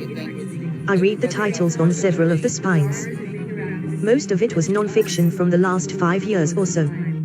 True crime fan, I said. Lots and lots of kidnapping stories, Schweitzer said. He looked up and pointed. Right side of the bed, near the reading lamp. That's the kidnapping section. I walked over and looked at the volumes. Most of the books had been stolen from the library at Georgetown. I figured he must have had an ID to get into the stacks there. Was he a past student? Maybe a professor. Several computer printouts were taped to the bare wall over his private library on kidnapping. I started to read down the lists. Aldo Moro. Kidnapped in Rome. 5 bodyguards killed during abduction. Moro's body found in a parked car. Jack Teich, released after payment of $750,000. J. Reginald Murphy, editor of the Atlanta Constitution, released after payment of $700,000. J. Paul Getty III, released in southern Italy after $2.8 million ransom paid. Mrs. Virginia Piper of Minneapolis, released after her husband paid $1 million. Victor E. Samuelson, released in Argentina after payment of $14.2 million ransom. I whistled as I spotted the amounts on his list. What was he going to ask for? Maggie Rose Dunn and Michael Goldberg. It was a really small place, and there hadn't been much room for Synergy to wipe off fingerprints. Still, Schweitzer said he hadn't left anything. I wondered if Synergy could have been a cop. That was one way to plan a crime, and maybe improve your chances of getting away with it. Come in here for a minute. Sampson was in the bathroom that was off to one side of the tiny studio. The walls were papered with photos from magazines, newspapers, record albums, book jackets. He'd left a final surprise for us. There were no fingerprints, but he had scrawled a message. Just over the mirror was a typeset headline, "I want to be somebody." Up on the walls was an exhibition. I saw River Phoenix. We begin by simply listening. And Matt Dillon. Slow down. There were photos from Helmut Newton books. Today can be. I recognized Lennon's murderer, Mark David Chapman. And Axl Rose. Pete Rose was up on the wall, too. And Neon Diane Sanders. Wayne Williams was there. And newspaper stories. The Happy Land Social Club fire in New York City. A New York Times story of the Lindbergh kidnapping. A story about the kidnapping of Samuel Bronfman, the Seagrams heir, and a story about the missing child at Pats. I thought about Synergy the kidnapper, all alone in his desolate apartment. He had carefully wiped every inch of space for fingerprints. The room itself was so small, so monkish. He was a reader, or at least liked to have books around. Then there was his photo gallery. What did it tell us? LEDs. Misdirections. I stood in front of the mirror that was over the sink and stared into it as I knew he had many, many times. What was I supposed to see? What had Gary Synergy seen? This was his picture on the wall, the face in this mirror. I offered a theory to Sampson. It's the key picture here, the central one. He wants to be the star of all this. Sampson was leaning against a wall of photos and news clippings. Why no fingerprints? Dr. Freud, he must know we have his fingerprints on file somewhere. Makes me think he may have been wearing some kind of disguise at the school. Maybe he put on makeup right here before he went off to school. He could be a stage actor. I don't think we've seen his face yet. I think the boy has big plans. He definitely wants to be a star, Samson said. I want to be somebody. Chapter 13. Maggie Rose Dunn had awoken from the strangest sleep of her life. Horrible and indescribable bad dreams. She felt as if everything around her were moving in slow motion. She was thirsty. She needed to pee awfully bad. I'm too tired this morning, Mom. Please. I don't want to get up. Don't want to go to school today. Please, Mom. I don't feel so good. Honest, I really don't, Mommy. Maggie Rose opened her eyes. At least she thought she had opened her eyes, but she couldn't see anything. Nothing at all. Mommy. Mommy. Mommy, Maggie finally screamed, and couldn't stop screaming. For an hour after that, at least that long, she floated in and out of consciousness. She felt weak all over. She floated like a leaf on the hugest river. The currents just took her wherever they wanted. She thought about her mom. Did she know Maggie was gone? Was she looking for her now? She had to be looking for her. Maybe someone took her arms and legs off. She couldn't feel them. It must have been long ago. It was black. She must be buried in the ground. She must be rotting and becoming a skeleton. Was that why she couldn't feel her arms and legs? Am I going to be like this forever? She couldn't stand that, and she was crying again. She was so confused. She couldn't think at all. Maggie Rose could open and close her eyes, though. At least she thought she could. But there was just no difference with her eyes open or closed. Everything was darkness. Either way. If she did it over and over, opened and closed her eyes real fast, she saw color. Now, inside the blackness, she saw streaks and tears of color. Mostly red and bright yellow. Maggie wondered if she might be strapped or tied down. Was that what they really did to you inside a casket? Did they strap you down? Why would they do that? To stop you from getting out of the ground. To keep your spirit under the earth forever and ever. Suddenly, she remembered something. Mr. Synergy. A little of the fog that swirled around her cleared away for a second. Mr. Synergy had taken her out of school. When had it happened? Why? Where was Mr. Synergy now? And Michael? What had happened to Michael? They had left school together. She remembered that much. She moved then, and the most amazing thing happened. She discovered that she could roll herself over. That's what Maggie Rose did. She rolled over, and was suddenly up against something. She could feel her whole body again. She still had a body to feel. She was absolutely certain she had her body and that she wasn't a skeleton. And Maggie screamed. She had rolled into someone or something. Someone else was there in the dark with her. Michael. It had to be Michael. Michael, Maggie's voice was so low it was barely a whisper. Michael. Is that you? She waited for an answer. Michael, she whispered louder. Michael, come on. Please talk to me. Whoever it was wouldn't answer. It was more terrifying than being alone. Michael. It's me. Don't be afraid. It's Maggie. Michael, please wake up. Oh, Michael, please. Please, Shrimpy. I was just kidding about your dopey school shoes. Come on, Michael. Talk to me, Shrimpy. It's Dweebo Dido. Chapter 14. The Dunn house was what local real estate mavens might call Lutyens-style Neo-Elizabethan. Neither Sampson nor I had seen too many of those in Southeast DC. Inside, the house had the serenity and diversity I guess might be common among the rich. There were a lot of expensive things, Art Deco plaques, and Oriental screens, a French sundial, a Turkestan rug, what looked like a Chinese or Japanese altar table. I remembered something Picasso had once said, "Give me a museum, and I'll fill it." There was a small bathroom off one of the formal sitting rooms. Chief of Detectives George Pittman grabbed me and pulled me in there minutes after I arrived. It was around 8 o'clock. Too early for this. "What do you think you're doing?" he asked me. "What are you up to, Cross?" The room was really cramped, no place for two good-sized, grown-up men to be. It wasn't your average toilet, either. The floor was covered with a William Morris rug.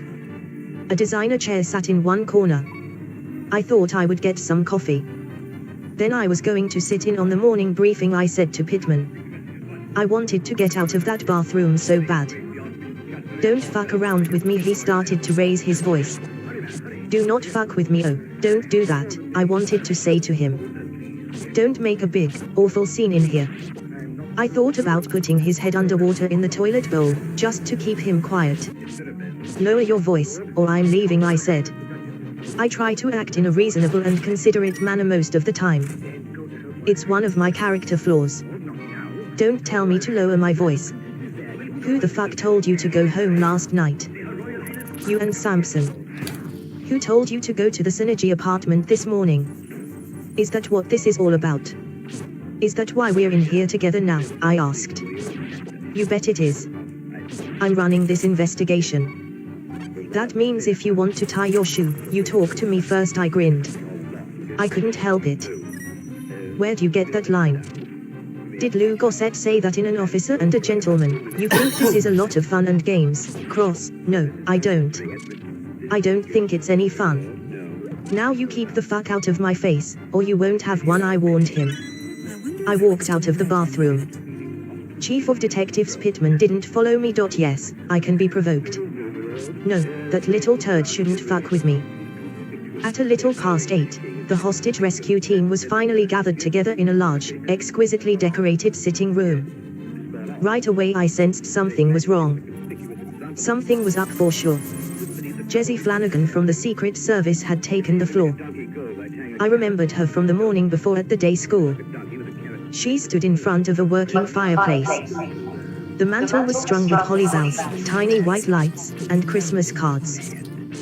Several non-traditional cards were obviously from friends of the Duns in California, photographs of decorated palm trees, of Santa's sleigh in the sky over Malibu. The Duns had recently moved to Washington, after Thomas Dunn took a job as director of the Red Cross. Jessie Flanagan looked more formal than she had at the school. She wore a loose gray skin, with a black turtleneck sweater, and small gold earrings. She looked like a Washington lawyer, an attractive and very successful one. Synergy contacted us at midnight, last night. Then again around 1 o'clock. We didn't expect him to contact us so soon. None of us did. She started things off. The initial phone call was made from the Arlington area. Synergy made it clear he had nothing to say about the children, except that both Maggie Dunn and Michael Goldberg are doing well. What else would he say? He wouldn't allow us to speak to either of the children, so we don't know that for sure. He sounded lucid and very much in control. Has the voice tape been analyzed yet? Pittman asked from his seat near the front. If Sampson and I had to be on the outside looking in, it was good to know Pittman was right there with us. Apparently, nobody was talking to him, either. It's being done, Flanagan answered the question politely. She gave it just about the attention it deserved, I thought, but she avoided any condescension. She was real good at keeping control. How long was he actually on the line? The justice lawyer, Richard Gallater, asked next. Not very long, unfortunately.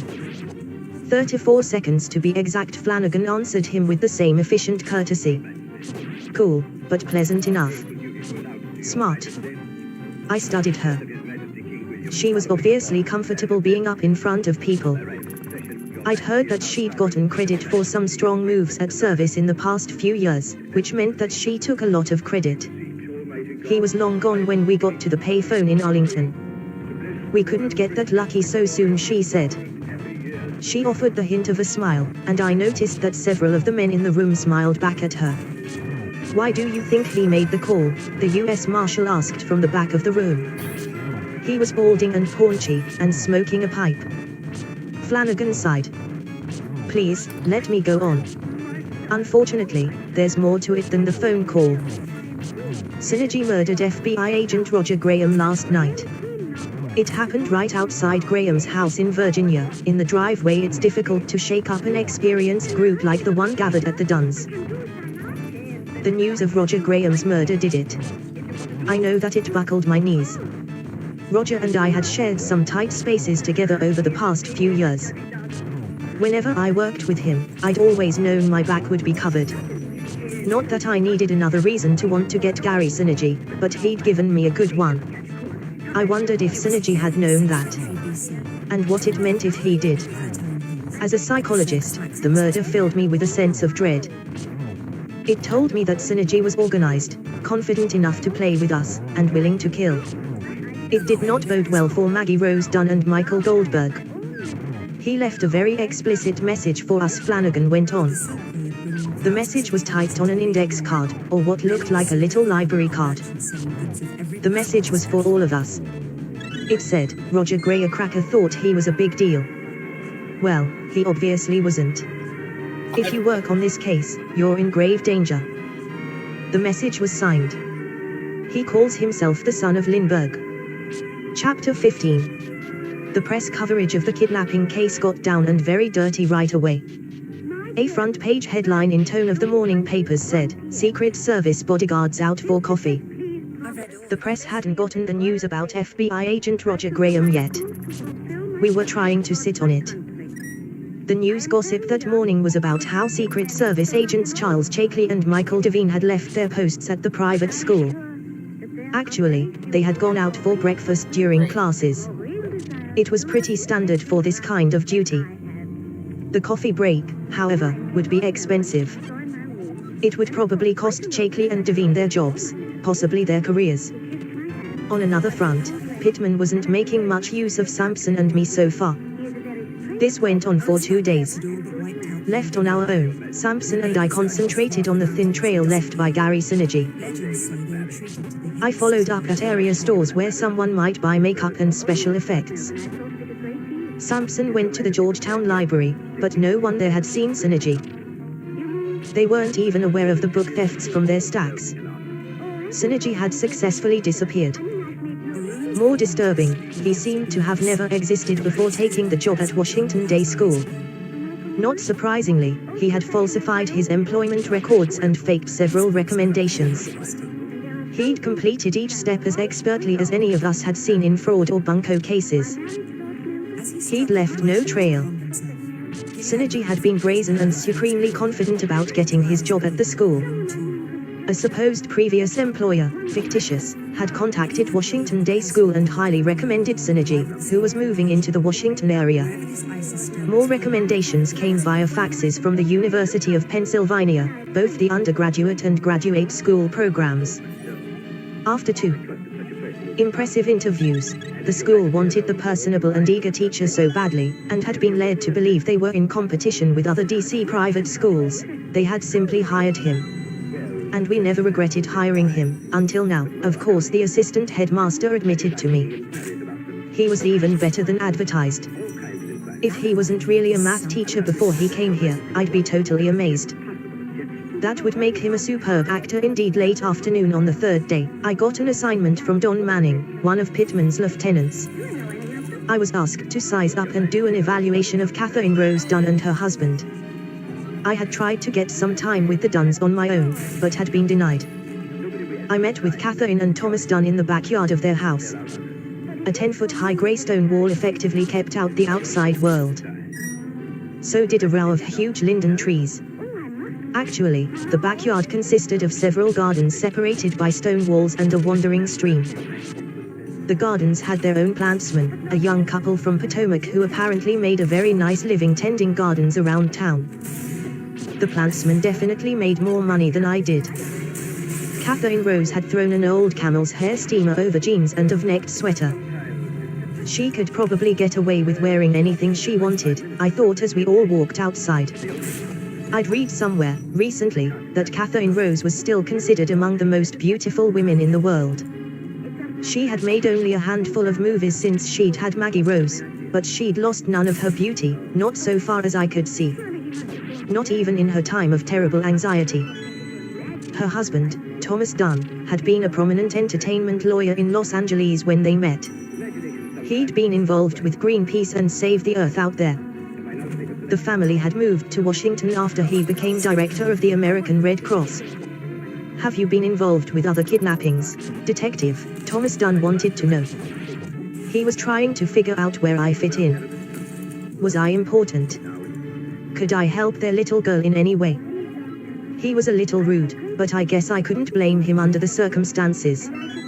About a dozen, I told him. Can you tell me a little about Maggie? It could help. The more we know, the better will be our chances of finding Maggie. Catherine Rose nodded. Of course we will, Detective Cross. We've tried to bring Maggie up to be as normal as possible, she said. That's one of the reasons we finally decided to move east. I don't know if I'd call Washington a normal place to grow up. This isn't exactly Mayberry R.F.D. I smiled at the two of them. For some reason, that statement started to break the ice between us. Compared to Beverly Hills, it's pretty normal, Tom Dunn said. Believe me, it is. I'm not even sure what normal means anymore, Catherine said. Her eyes gave the appearance of being grayish-blue. They penetrated when you got up close to her. I guess normal corresponds to some old-fashioned image in the rear of our minds, Tom's and mine. Maggie isn't spoiled. She's not one for Sue's got this or Casey's parents bought her that. She doesn't have a big head about herself. That kind of normal. She's just a little girl, Detective. As Catherine Rose lovingly talked about her daughter, I found myself thinking of my own children, but especially Yanelle. Janny was normal too. By that, I mean that she was in balance, definitely not spoiled, lovable in every way. Finding parallels between our daughters, I listened even more carefully as they spoke of Maggie Rose. She's a lot like Catherine. Thomas Dunn offered a point he felt was important for me to hear. Catherine is the most egoless person I've ever met. Believe me, to live through the adulation a star can get in Hollywood, and the nasty abuse, and to be the person she is very hard. How did she come to be called Maggie Rose? I asked Catherine Rose. That's all my doing. Thomas Dunn's eyes rolled back. He liked to talk for his wife, I could see. It was a nickname that just caught on. It started the first time I saw the two of them in the hospital. Tom calls us the Rose Girls, the Rose Sisters. We work out here in the Rose Garden. When Maggie and I argue, it's the War of the Roses. It goes like that. They loved their little girl very much. I sensed it in every word they said about Maggie. Synergy, whatever his real name was, had chosen wisely in their case. It was another perfect move on his part. He'd done his homework. Big name movie star and a respected lawyer. Very loving parents. Money. Prestige. Maybe he liked her movies. I tried to remember if Catherine Rose had played any part that might have set him off. I didn't remember seeing her picture up in his apartment. You said you want to know how Maggie might react under these terrible circumstances, Catherine continued. Why is that, Detective Cross? We know from talking to her teachers that she's well behaved. That may have been a reason for Synergy choosing her. I was candid with them. What else can you think of? Free associate all that you can. Maggie's mind seems to shift between being serious, very strict and rule-abiding, to having a lot of fantasies, Catherine said. Do you have children? She asked me. I flinched. I'd been thinking of Janny and Damon again. Parallels. 2 children. I also do some work with kids in the projects, I said. Does Maggie have many friends at school? Tons of them, her father said. She likes kids who have a lot of ideas, but aren't too self-centered. All except Michael, who's intensely self-absorbed. Tell me about the two of them, Maggie and Michael. Catherine Rose smiled for the first time since we'd been talking. It was so strange, this smile that I had seen many times in movies. Now I was seeing it in person. I was mesmerized. I felt a little shy and embarrassed that I was having that kind of reaction. They've been best friends ever since we moved here. They're the oddest couple, but inseparable, she said. We call them Felix and Oscar sometimes. How do you think Michael would react under these circumstances? I asked. Difficult to judge. Thomas Dunn shook his head. He seemed to be a very impatient man. Probably used to getting what he wanted, when he wanted it. Michael always has to have a plan. His life's very orderly, very structured. What about his physical problems? Michael had been a blue baby, I knew. He still had a slight problem with a heart murmur. Catherine Rose shrugged her shoulders. Apparently it wasn't much of an issue. He tires sometimes. He's a little small for his age. Maggie's bigger than Michael. They all call him Shrimpy, which I think he likes. It makes him a little more of the gang, said Tom Dunn. Basically, he's a whiz-kid type. Maggie calls him a brainiac. That's fairly descriptive of Michael. Michael is definitely a brainiac. How is he when he gets tired? I went back to something Catherine had said, maybe something important. Is he ever short-tempered? Catherine thought about my question before answering. He just gets pooped. Occasionally, he'll take a nap. One time, I remember the two of them asleep near the pool. This little odd couple sprawled out on the grass. Just two little kids. She stared at me with those grey eyes of hers and she started to cry. She had been trying hard to control herself, but finally had to let go. However reluctant I may have been at first, I was becoming a flesh and blood part of the terrible case. I felt for the Dunns and the Goldbergs. I'd made connections between Maggie Rose and my own kids. I was involved in a way that isn't always useful. The anger I had felt about the killer in the projects was being transferred to the kidnapper of these two innocent kids. Mr. Synergy. Mr. Chips. I wanted to reach out, to tell both of them everything would be okay, to convince myself everything would be okay. I wasn't sure it would be. Chapter 16. Maggie Rose still believed she was in her own grave. It was beyond being creepy and horrible. It was a million times worse than any nightmare she'd ever imagined. And Maggie knew her imagination was a good one. She could gross out or amaze her friends, pretty much at will. Was it nighttime now? Or was it daytime? Michael, she moaned weakly. Her whole mouth, her tongue especially, felt like a lot of cotton swabs. Her mouth was unbelievably dried out. She was so thirsty. Sometimes she would gag on her tongue. She kept imagining that she was swallowing her tongue. Nobody had ever been this thirsty before. Not even in the deserts of Iraq and Kuwait. Maggie Rose kept drifting in and out of sleep. Dreams came to her constantly. Another one had just started. Someone was pounding on a heavy wooden door nearby. Whoever it was called out her name. Maggie Rose. Maggie Rose talked to me, then Maggie wasn't sure that it was a dream at all. Someone was really there. Was someone breaking into her grave? Was it her mom and dad? Or the police, finally? Suddenly light from above blinded her. Maggie Rose was sure it was really light. It was as if she were looking straight into 100 flashbulbs, all of them going off at once.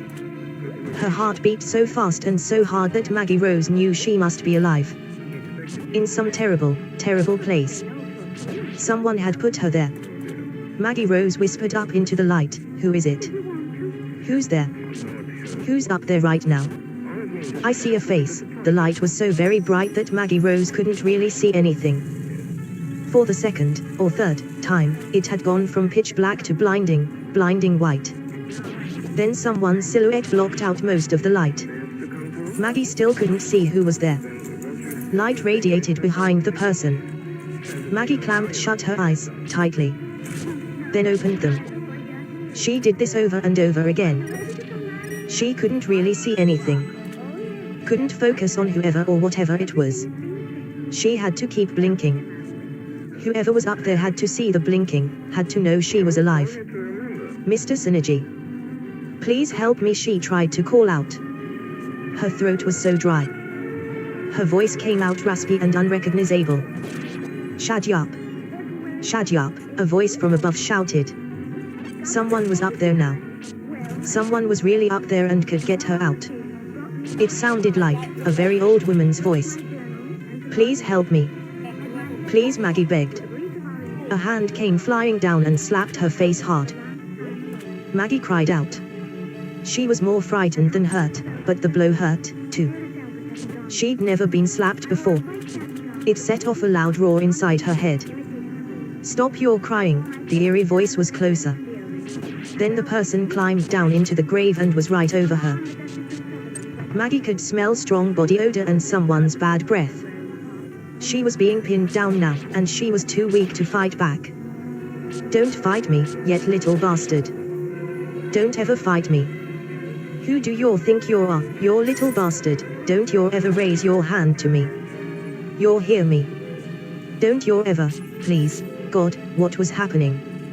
"You're that famous Maggie Rose, aren't you? The rich, spoiled brat. Well, let me tell you a secret. Our secret. You're gonna die, little rich girl. You're gonna die." Chapter 17. The next day was Christmas Eve. It didn't feel like the season to be merry. And it was going to get a whole lot worse before Christmas Day. None of us had been able to make any of the usual, festive holiday preparations with our families. It added to the tension the hostage rescue team was feeling. It magnified the misery of the depressing task. If Synergy had chosen the holiday season for this reason, he'd chosen well. He had turned everyone's Christmas to shit. Around 10 o'clock in the morning, I walked down Sorrel Avenue to the Goldberg house. Sampson, meanwhile, had sneaked off to do a little work on the murders in Southeast. We planned to get back together around noon to compare horror stories. I talked with the Goldbergs for over an hour. They weren't holding up well. In a lot of ways, they were even more forthcoming than Catherine and Thomas Dunn. They were stricter parents than the Dunns, but Gerald and Laurie Goldberg loved their son dearly. 11 years earlier, Laurie Goldberg had been told by doctors that she couldn't have children. Her uterus had been scarred. When she found herself pregnant with Michael, it had seemed a miracle. Had Synergy known about that? I wondered. How carefully had he picked out his victims? Why Maggie Rose and Michael Goldberg? The Goldbergs allowed me to see Michael's bedroom, and to spend some time there by myself. I shut the door to the room and sat quietly for several moments. I had done the same thing in Maggie's room at the Dunns. The boys' room was amazing. It was a treasure chest of state-of-the-art computer hardware and software, Macintosh, Nintendo, Prodigy, Windows. The AT&T labs had less equipment than Michael Goldberg. Posters of Catherine Rose from her films Taboo and Honeymoon were taped up on the walls. A poster of Skid Row's lead singer, Sebastian Bach, was centered over the bed. A picture of Albert Einstein with a mauve punk haircut stared out from Michael's private bathroom. Also, a Rolling Stone magazine cover that asked who killed Pee Wee Herman. A framed photograph of Michael and Maggie Rose was propped up on the boys' work desk. Posed arm in arm, the two kids looked like the greatest friends. What had inspired Synergy? Was it something about their special friendship? Neither of the Goldbergs had ever met Mr. Synergy, although Michael had talked a lot about him. Synergy was the only person, child or adult, who had ever beaten Michael at Nintendo games like Ultima and Super Mario Bros. It suggested that Synergy might be a brainiac himself, another whiz kid, but not willing to let a 9-year-old beat him at video games for the sake of the cause. Not willing to lose at any game. I was back in the library with the Goldbergs, looking out a window, when everything went completely and forever crazy on the kidnapping case. I saw Sampson running down the street from the Dunns. Each of his strides covered about a third of a block. I raced out the Goldbergs' front door at the same time that Sampson made it to the lawn. He broke stride like the San Francisco 49ers Jerry Rice in the end zone. He called again. Sampson shook his head. No. There's been a break, though. Something happened, Alex. The FBI's keeping it under wraps, Sampson said. They've got something. Come on, a police roadblock had been set up just off Sorrel Avenue at the end of nearby Plately Bridge Lane. The roadblock of half a dozen wooden horses effectively stopped the press from following the cars that had left the Dunns just past 2 that afternoon. Sampson and I rode in the third car. 70 minutes later, the three sedans were speeding through the low hills surrounding Salisbury, Maryland. The cars circled down a winding road to an industrial park nestled in thick pine woods. The contemporary-looking complex was deserted on Christmas Eve. It was eerily quiet. Snow-blanketed lawns led the way to three separate Whitestone office buildings. Half a dozen local police cars and ambulances had already arrived at the mysterious scene. Some minor tributary that had to empty into Chesapeake Bay flowed behind the cluster of office buildings. The water was brownish-red and looked polluted. Royal blue signs on the buildings read, JCAD Manufacturing, the Razor/Beckton Group, Technosphere. Not a clue so far, not a word had been uttered about what had happened in the industrial park. Sampson and I joined the group that headed down toward the river. 4 more FBI agents were at the site, and they looked worried. There was a patch of winter-thin, pale yellow weeds between the industrial park and the water. Then came a 30 or 40-yard barren strip to the river itself. The sky overhead was cardboard gray, threatening more snow. Down one muddy bank, sheriff's deputies were pouring casting compound, trying to get some footprints. Had Gary Synergy been here? Have they told you anything? I asked Jessie Flanagan as we sidestepped down the steep, muddy embankment together. Her work shoes were getting ruined. She didn't seem to notice. No. Not yet. Not a thing. She was as frustrated as Sampson and I were. This was the first opportunity for the team not to act like one. The Federal Bureau had their chance to cooperate. They blew it. Not a good sign. Not a promising beginning. Please don't let this be those kids, Jessie Flanagan muttered as we reached flatter ground. 2 Bureau agents, Riley and Jerry Scorse, were at the riverside. Snow flurries drifted down. A bracing cold wind blew over the slate-gray water, which smelled like burning linoleum. My heart was in my throat the whole time. I couldn't see anything down along the shoreline. Agent Scorse made a short speech, which I think was meant to mollify the rest of us. Listen, this close to the vest approach has nothing to do with any of you. Because of the wide press coverage this case has received, we were ordered, actually, not to say anything until we all got out here. Until we could see for ourselves. See what? Sampson asked the FBI special agent. You going to tell us what the hell is going on? Let's cut down on the verbal diarrhea. Scorse signaled to one of the FBI agents, and spoke to him briefly. His name was McGoey, and he was from the director's office in D.C. He'd been in and out of the Dunn house. We all thought that he was the replacement for Roger Graham, but that was never verified. McGoey nodded at whatever Scorse had told him, then stepped forward. He was a solemn-looking fat man with big teeth and a short white crew cut.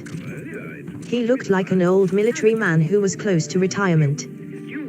The local police out here found a child floating in the river around 1 o'clock today, McGoey announced.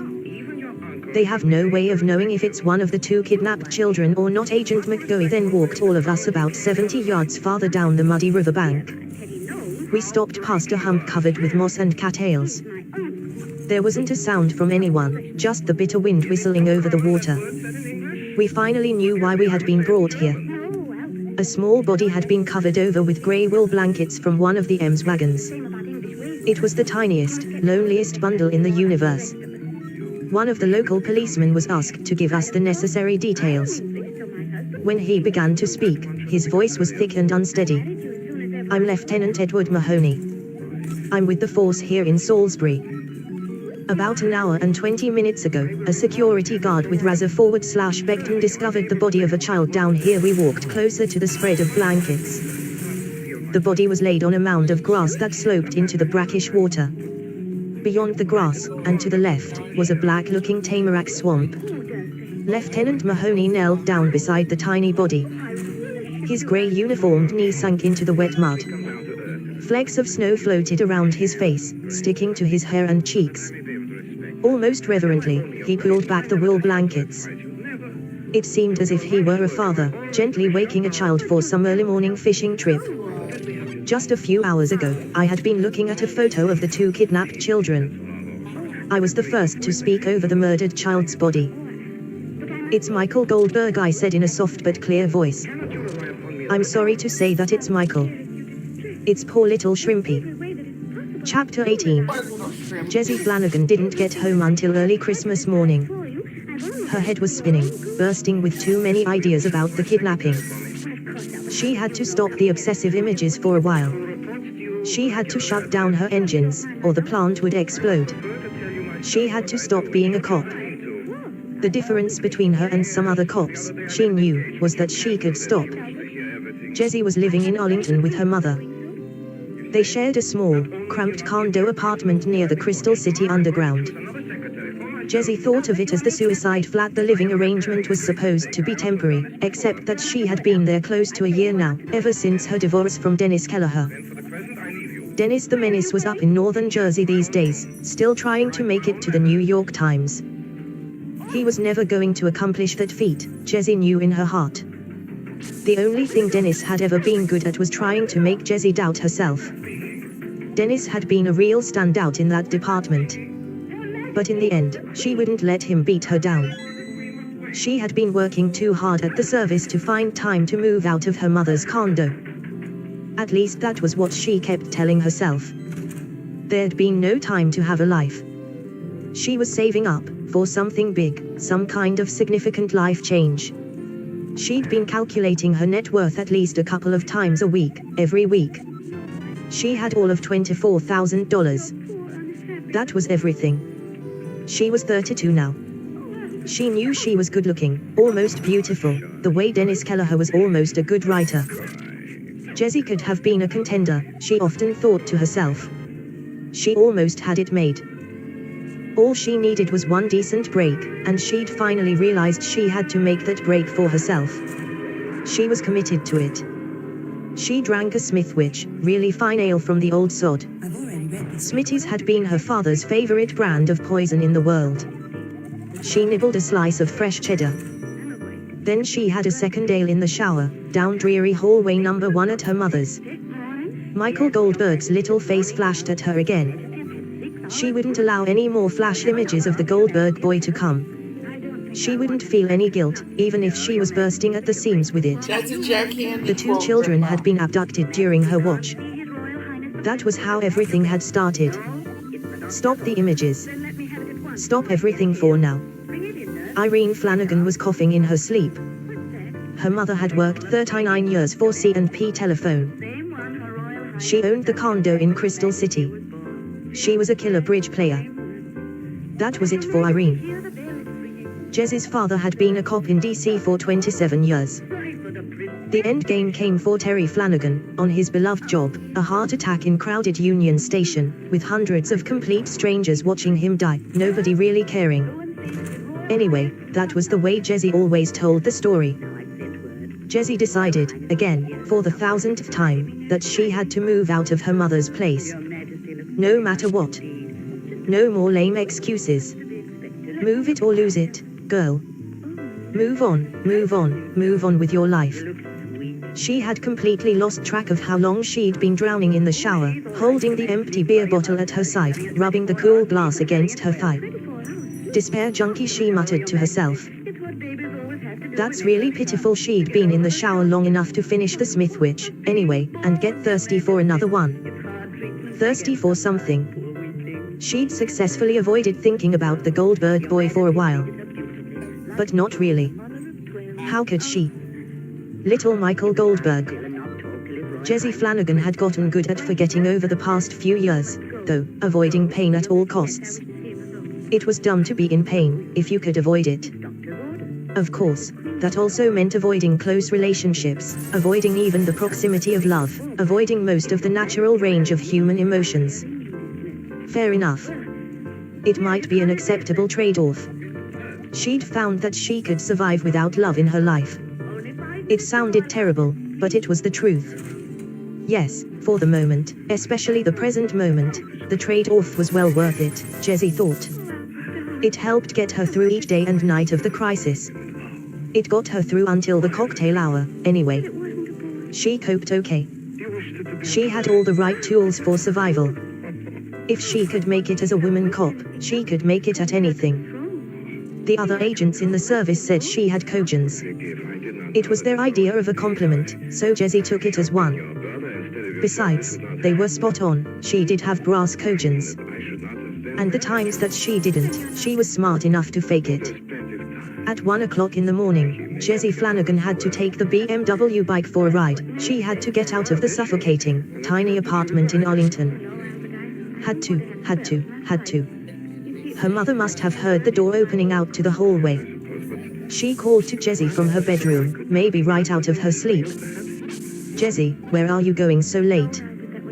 Jessie, is that you? Just out, Mother Christmas shopping at the mall. A cynical line bounced against the walls of her head. As usual, she kept it inside. She wished Christmas would go away. She dreaded the next day. Then she was gone into the night on the BMW K1, either escaping from, or chasing after, her personal nightmares, her devils. It was Christmas. Had Michael Goldberg died for our sins? Was that what this was about? She thought. She refused to let herself feel all the guilt. It was Christmas, and Christ had already died for everyone's sins. Even Jessie Flanagan's sins. She was feeling a little crazy. No, she was feeling a lot crazy, but she could take control. Always take control. That's what she would do now. She sang Winter Wonderland, at 110 miles an hour on the open highway heading out of Washington. She wasn't afraid of very much, but this time she was afraid.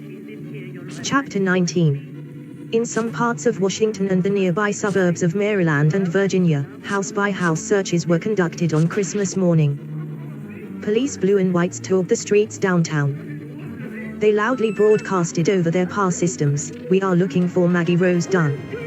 Maggie is 9 years old. Maggie has long blonde hair. Maggie is 4 feet 3 inches tall and weighs 72 pounds. A substantial reward is offered for any information leading to Maggie's safe return inside the house." A half-dozen FBI agents worked more closely than ever with the Dunns. Both Catherine Rose and Tom Dunn were terribly shaken by Michael's death. Catherine suddenly looked 10 years older. We all waited for the next call from Synergy. It had occurred to me that Gary Synergy was going to call the Dunns on Christmas Day. I was beginning to feel as if I knew him a little. I wanted him to call, wanted him to start moving, to make the first big mistake. I wanted to get him. At around 11 on Christmas morning, the hostage rescue team was hurriedly called together in the Dunns' formal sitting room. There were close to 20 of us now, all at the mercy of the FBI for vital information. The house was buzzing. What had the son of Lindbergh done? We hadn't been given much information yet. We did know that a telegram had been delivered to the Dunn house.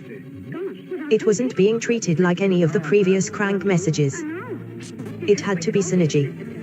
FBI agents had monopolized the house phones for the past 15 minutes or so.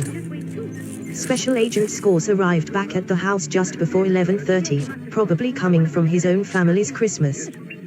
Chief Pittman swept in 5 minutes later. The police commissioner had been called.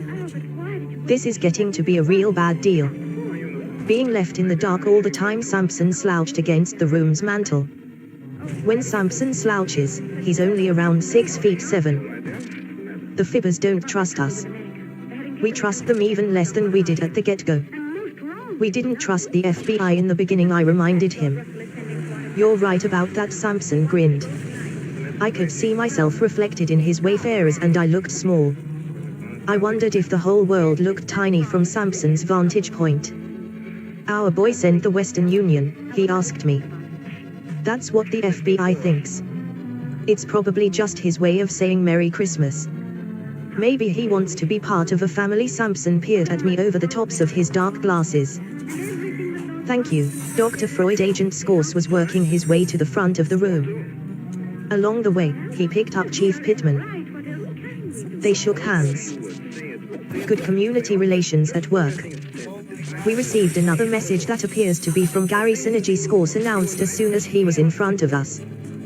He had an odd way of stretching his neck and twisting his head from side to side when he was nervous. He did that a few times as he began to speak. I'll read it to you. It's addressed to the Dunns. Dear Catherine and Tom, how about $10 million? 2 in cash. Rest in negotiable securities and diamonds. In Miami Beach. Emma doing fine so far. Trust me. Tomorrow's big day. Have a merry. Son of L. Within 15 minutes of its arrival, the telegram had been traced to a Western Union office on Collins Avenue in Miami Beach. FBI agents immediately descended on the office to interview the manager and clerks. They didn't learn a thing, exactly the way the rest of the investigation had been going so far. We had no choice but to leave for Miami immediately. Chapter 20. The hostage rescue team arrived at Miami Airport in Florida at 4:30 on Christmas afternoon. Secretary Gerald Goldberg had arranged for us to fly down in a private jet supplied by the Air Force. A Miami police escort rushed us to the FBI office on Collins Avenue, near the Fontainebleau and other Gold Coast hotels. The bureau office was only 6 blocks from the Western Union office where Synergy had sent the telegram. Had he known that? Probably he had. That was how his mind seemed to work. Synergy was a control freak. I kept jotting down observations on him. There were already 20 pages in a notepad I kept in my jacket. I wasn't ready to write a profile of Synergy since I had no information about his past yet. My notes were filled with all the right buzzwords, though organized, sadistic, methodical, controlling, perhaps hypomanic. Was he watching us scurry around Miami now? Quite possibly he was. Maybe in another disguise. Was he remorseful about Michael Goldberg's death? Or was he entering a state of rage? Private lines of emergency switchboard operators had already been set up at the FBI office. We didn't know how Synergy would communicate from here on. Several Miami police officers were added to the team now. So were another 200 agents from the Bureau's large force in southern Florida. Suddenly, everything was rush, rush, rush. Hurry up and wait. I wondered if Gary Synergy had any real idea about the state of chaos he was creating as his deadline approached. Was that part of his plan, too? Was Maggie Rose Dunn really okay? Was she still alive? We would need some proof before the final exchange would be approved. At least we will disk Synergy for physical proof.m.r. Fine so far. Trust me, he'd said. Sure thing, Gary. Bad news followed us down to Miami Beach. The preliminary autopsy report on Michael Goldberg had been faxed to the Miami Bureau office. A briefing was held immediately after we arrived, in the FBI's crisis room. We sat in a crescent arrangement of desks, each desk with its own video monitor and word processor. The room was unusually quiet. None of us really wanted to hear details about the little boy's death. A bureau technical officer named Harold Friedman was chosen to explain the medical findings to the group. Friedman was unusual for the bureau, to say the least. He was an Orthodox Jew, but with the build and look of a Miami Beach boy. He wore a multicolored yarmulke to the autopsy briefing. We're reasonably certain the Goldberg boy's death was accidental, he began in a deep, articulate voice. It appears that he was knocked out with a chloroform spray first. There were traces of chloroform in his nasal passages and throat. Then he was injected with secabarbital sodium, probably about 2 hours later. Secabarbital is a strong anesthetic. It also has properties which can inhibit breathing. That seems to be what happened in this case. The boy's breathing probably became irregular, then his heart and breathing stopped altogether. It wasn't painful if he remained asleep. I suspect that he did, and that he died in his sleep. There were also several broken bones, Harold Friedman went on. In spite of the beach boy appearance, he was somber and seemed intelligent in his reporting. We believe that the little boy was kicked and punched, probably dozens of times. This had nothing to do with his death, though. The broken bones and dents on the skin were inflicted after the boy was dead. You should know that he was also sexually abused after the time of death. He was sodomized and raped during the act. This Synergy character is a very sick puppy, Friedman offered as his first bit of editorializing.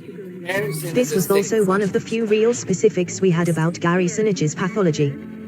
Evidently, he had flown into an angry rage when he discovered that Michael Goldberg was dead. Or that something about his perfect plan wasn't so perfect after all. Agents and policemen shifted from buttock to buttock in their seats. I wondered if the frenzy with Michael Goldberg had a calming or insightful effect on Synergy. More than ever, I worried about the chances Maggie Rose had to survive. The hotel we were staying at was directly across the street from the Bureau branch office. It wasn't much by Miami Beach gold standards, but it did have a large terraced pool on the ocean side. Around 11, most of us had knocked off for the night. The temperature was still in the 80s. The sky was full of bright stars, and an occasional jetliner arriving from the north. Sampson and I strolled across Collins Avenue. People must have thought the Lakers were in town to play the Miami Heat. Want to eat first? Or just drink ourselves numb? He asked me midway across the avenue. I'm already pretty numb, I told Sampson. I was thinking about a swim. When in Miami Beach, you can't get a Miami Beach tan tonight. He was rolling an unlit cigarette between his lips. That's another reason for a night swim. I'll be operating in the lounge, Sampson said as we branched off in the lobby. I'll be the one drawing the pretty women. Good luck, I called to him. It's Christmas. I hope you get a present. I got into a bathing suit and wandered out to the hotel pool. I've come to believe that the key to health is exercising, so I exercise every day, no matter where I am. I also do a lot of stretching, which can be done anytime, anywhere. The big swimming pool on the ocean side was closed, but that didn't stop me. Policemen are notorious for jaywalking, double parking, rule breaking in general. It's our only perk. Someone else had the same idea. Somebody was swimming laps so smoothly and quietly that I hadn't noticed until I was walking among the deck chairs, feeling the cool wetness under my feet. The swimmer was a woman, in a black or dark blue swimsuit. She was slender and athletic, with long arms and longer legs. She was a pretty sight on a not-so-pretty day. Her stroke looked effortless, and it was strong and rhythmic. It seemed her private place, and I didn't want to disturb it.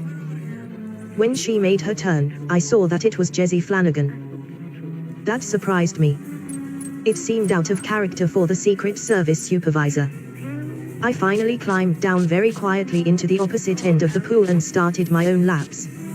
It was nothing beautiful or rhythmic, but my stroke gets the job done, and I can usually swim for a long time. I did 35 laps easily. I felt as if I was loosened up for the first time in a few days. The cobwebs were beginning to go away. Maybe I'd do another 20, then call it a night. Or maybe have a Christmas beer with Sampson. When I stopped for a quick blow, Jessie Flanagan was sitting right there on the edge of the lounger. A fluffy white hotel towel was thrown casually over her bare shoulders. She was pretty in the moonlight over Miami. Willowy, very blonde, bright blue eyes staring at me. 50 laps, Detective Cross, she smiled, in a way that revealed a different person from the one I'd seen at work over the past few days. She seemed much more relaxed. 35. I'm not exactly in your league, I said to her. Not even close. I learned my stroke at the downtown Why You Persevere. She kept her smile turned on nicely. You're in good shape whatever my stroke is called, it sure feels good tonight. After all those hours cooped up in that room. Those boxy little windows that don't open if they had big windows, all anybody would think about is escaping to the beach. They'd never get any work done anywhere in the state of Florida. Are we getting any work done? I asked Jessie. She laughed.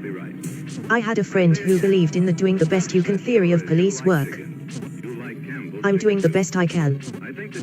Under impossible circumstances. How about you? I'm doing the best I can, too, I said. Praise the Lord. Jessie Flanagan raised both her arms joyously. Her exuberance surprised me. It was funny, and it felt good to laugh for a change. Real good.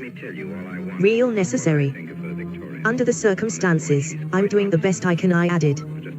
Under the circumstances, praise the Lord. Jessie raised her voice again. She was funny, or it was late, or both of the above.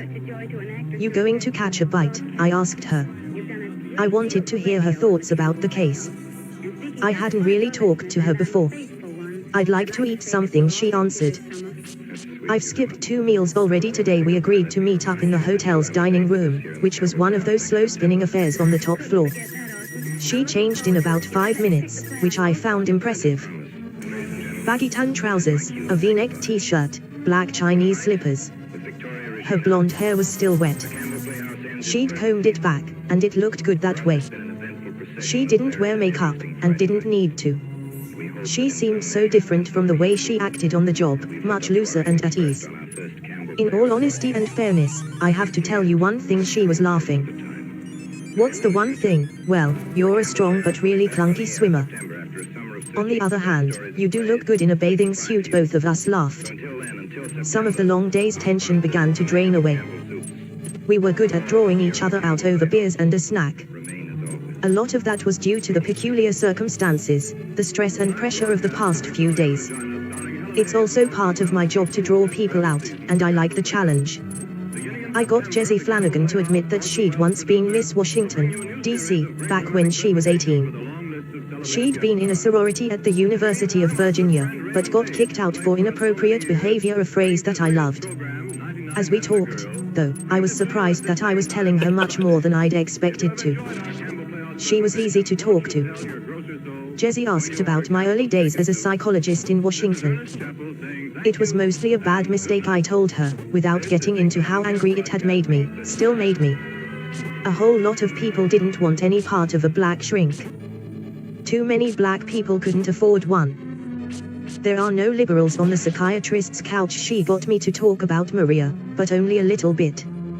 She told me how it was to be a woman in the 90% macho male Secret Service. They like to test me, about once a day. They call me the man. She also had some entertaining war stories about the White House. She knew the Bushes and the Reagans. All in all, it was a comfortable hour that went by too quickly. Actually, more than an hour had passed. More like 2 hours. Jessie finally noticed our waitress hovering all by her lonesome near the bar. Shoot. We are the last ones in this restaurant. We paid our bill and got on the local elevator down from the spinning top restaurant. Jessie's room was on the higher floor. She probably had a view of the ocean, too. From her suite. That was real nice, I said at her stop. I think that's a snappy line out of an old Coward play. Thanks for the company. Merry Christmas, Alex. Jessie smiled. She tucked her blonde hair behind her ear, which was a tick of hers I'd noticed before. That was nice. Unfortunately, tomorrow probably won't be. Jessie pecked my cheek, and went off to her room. I'm going to dream about you in swimsuits, she said as the elevator doors closed. I went down 4 more floors, where I took my Christmas cold shower, alone in my Christmas hotel room. I thought about Jessie Flanagan.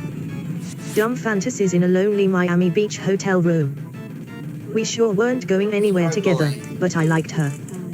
I kind of felt that I could talk to her about anything. I read some more about Styron's bout with depression, until I could sleep. I had some dreams of my own. Chapter 21.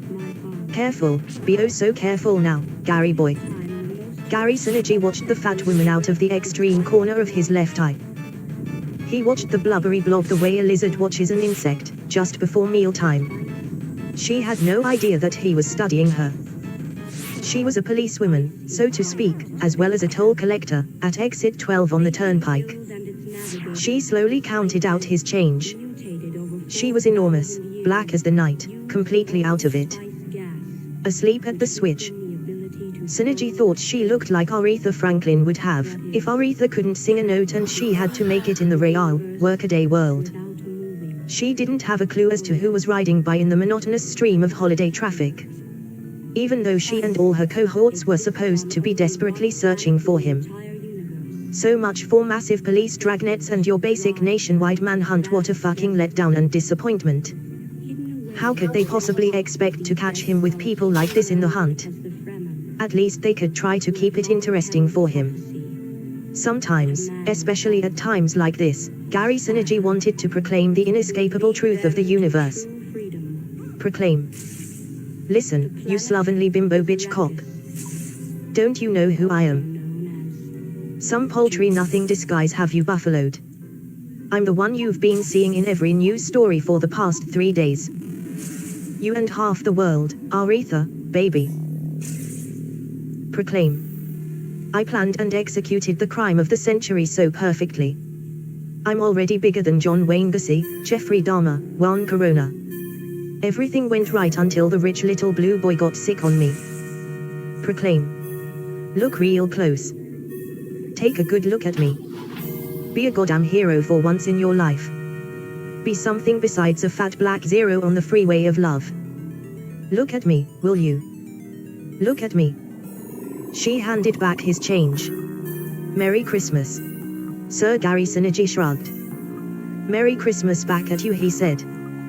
As he pulled away from the blinking lights of the toll booth, he imagined the policewoman with one of those smiling, have a nice day heads on her. He mind-pictured a whole country full of those smiley balloon faces. It was happening, too. It was getting worse than the invasion of the body snatchers, actually. Drove him crazy if he thought about it, which he tried not to do. Country of smiling balloon heads. He loved Stephen King, identified with his weirdness, and wished the king would write about all the smiley fools in America. He could see the dust jacket for King's masterpiece balloon heads. 40 minutes later, Synergy pulled the trusty Saab off Route 413, in Crisfield, Maryland. He accelerated down the rutted dirt road to the old farmhouse. He had to smile, had to laugh at this point. He had them so completely fooled and bamboozled. Completely turned inside out. So far, they didn't know which way was up, down, or sideways. He already had the Lindbergh thing topped, didn't he? Now it was time to pull the mat out from under all the balloon heads again. Chapter 22. It was definitely showtime. A Federal Express courier had arrived at the FBI offices just before 10:30 on the morning of the 26th of December. He'd delivered the new message from the son of Lindbergh. We were called back to the crisis room on the second floor. The whole FBI staff seemed to be in there. This was it, and everybody knew it. Moments later, Special Agent Bill Thompson, from Miami, rushed in. He brandished one of those familiar-looking delivery service envelopes. Thompson carefully opened the orange and blue envelope in front of the entire group. He's going to let us see the message. Only he's not going to read it to us, Jeb Kleckner from the Secret Service cracked under his breath. Sampson and I were standing there with Kleckner and Jesse Flanagan. Oh, he doesn't want all the heat on this one, Jesse predicted. He'll share with us this time. Thompson was ready, up at the front. I have a message from Gary Synergy. It goes as follows. There's the number on. Thompson read the message. Then, spelled out in letters, 10 million. On the next line, the number 2. Then the words Disney World, Orlando, the Magic Kingdom. Next line. The number 3. Then, park at Pluto 24. Go across Seven Seas Lagoon on the ferry, not the monorail. 12:50 p.m. today. This will be finished by 1:15. Last line. Detective Alex Cross will deliver the ransom. Alone. It's signed son of Lindbergh. Bill Thompson looked up immediately. His eyes searched the crisis room. He had no trouble finding me in the audience. I can absolutely guarantee that his shock and surprise were nothing compared to mine. A hit of adrenaline had already mainlined its way into my system. What the hell did Synergy want with me? How did he know about me? Did he know how badly I wanted his ass now? There's no attempt at any negotiation. Special Agent Scorse began to make a fuss. Synergy just assumes we're going to deliver the 10 million he does. I spoke up. And he's right. It's ultimately the family's call how and when a kidnap ransom gets paid. The Duns had instructed us to pay Synergy, unconditionally. Synergy had probably guessed as much. That was undoubtedly the main reason why he'd chosen Maggie Rose.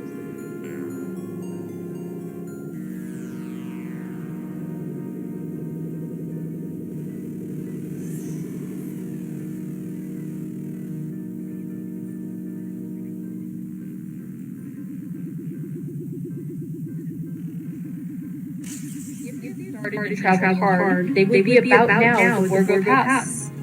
God help and guide them. Excuse me. God guide and help them.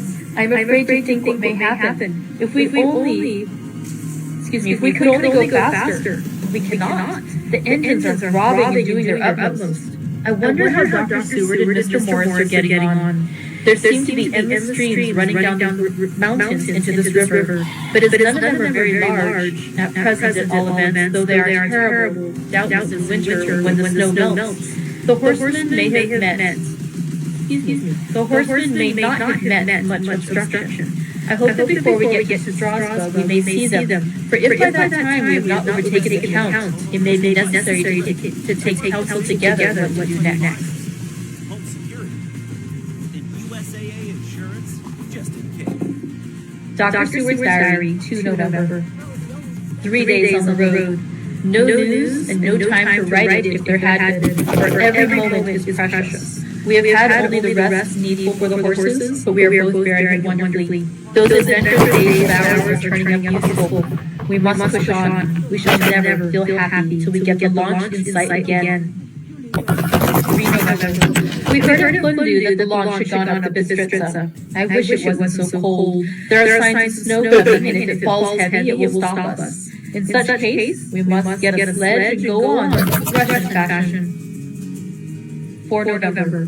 Today we heard the launch had been detained by an accident when trying to force away with the rapids.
Meow.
Good evening. Tonight, I'm going to tell you another strange and unusual story of the unexplainable which lies behind the veil. Tonight's story is again based on one of those true but utterly unexplainable happenings which occur time and again from country to country and from age to age. George Bosworth was a modern man of his time in every sense of the word, and had his story occurred to another, he very probably would have been the last man in the world to believe a word of it.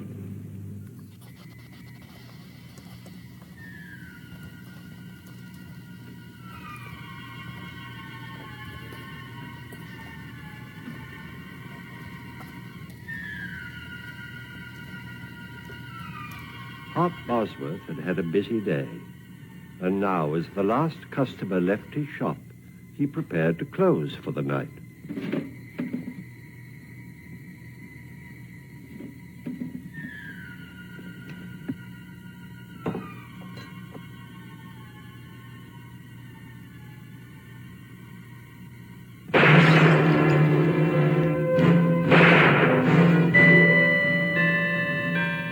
At this same moment, 150 miles at sea, George Bosworth prepared to retire, completely unaware of the incredible events which were about to occur.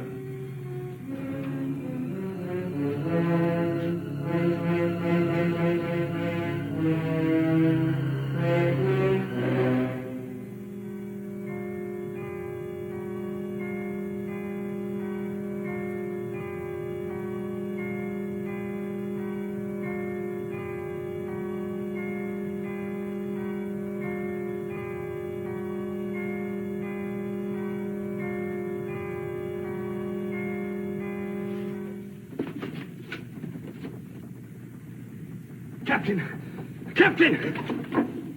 What is it, Mr. Bosworth? Captain, I've got to get back to England immediately. I'm afraid that's quite impossible, sir. Oh, please.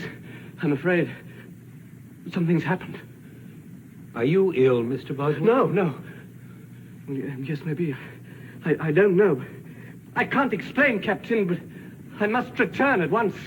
Mr. Bosworth, we're 150 miles from Dover, and I have a schedule to maintain. If I were to turn round and go back without good and sufficient reason, I would in all probability lose my position. But this is an emergency. There are rules and regulations covering all emergencies at sea.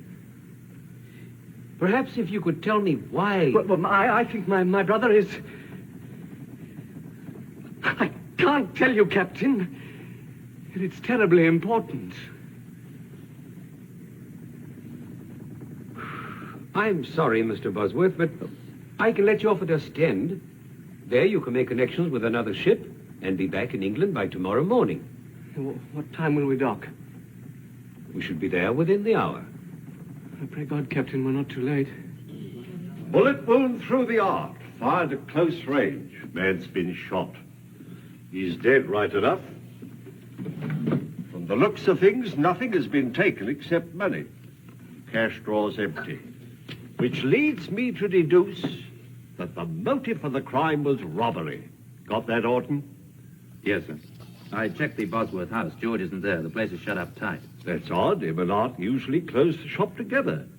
Are you sure you heard the shots at 9:45? Right you are, Chester. 9:45 exactly. Just a minute, Bertha. A little less familiarity, if you please. This here is official police business, and I'm here in my official capacity. Until I've solved this crime, I'll trouble you to remember that I'm a sergeant in Her Majesty's Constabulary. Oh, I am sorry. From now on, I'll remember, Chester. Sergeant. You may proceed, Mrs. Clink. Well, I just put the kettle on. I always makes us a pot of tea in the evenings, just before retiring, as you might say. You know how Alfie likes to get to bed early. Yes. Get on with it. Well, I'd no sooner touched the kettle to the stove when I heard the shots. So I said to Alfie, that sounds like shots. At Amica Insurance, no. we know so this I isn't said a car. to Alfie, them was shots. And Alfie said... Never mind what Alfie said. What did you do? from Well, miles away. the only light that was on was in Aunt Bosworth's shop. So I run down here to see if he'd heard them too. Imagine me horror and surprise to find poor Mr. Bosworth lying there in a pool of blood. Aha!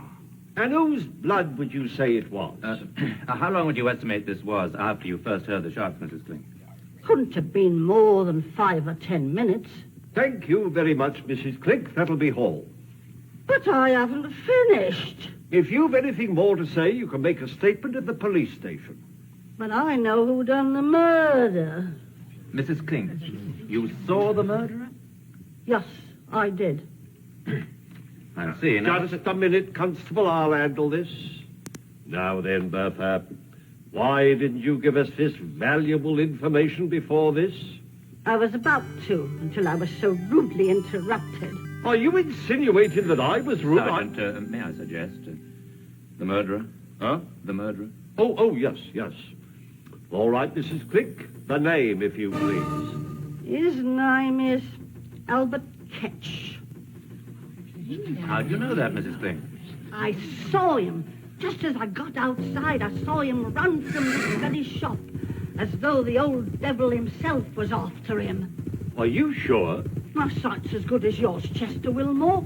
Sergeant, shall I round him up? Why, yes, Constable, do that. And see if you can find out what become of George Bosworth.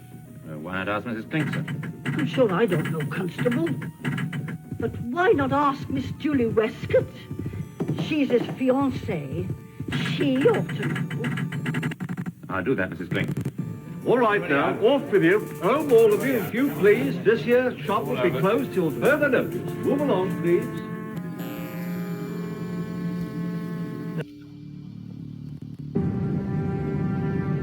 Hi, Mickey. Are you experiencing any vertigo?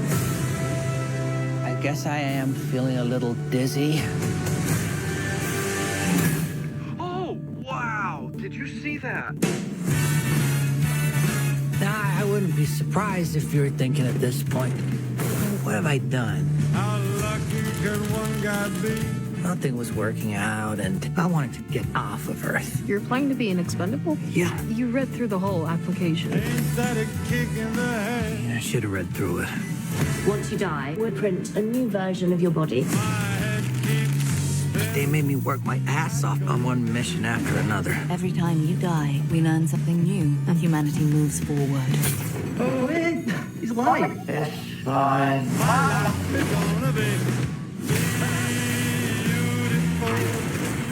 Vicky, it's not looking very good for you. Yeah, no. I'm sure you're used to it by now, but what's it feel like to die? Even on my 17th go-around, I hate dying.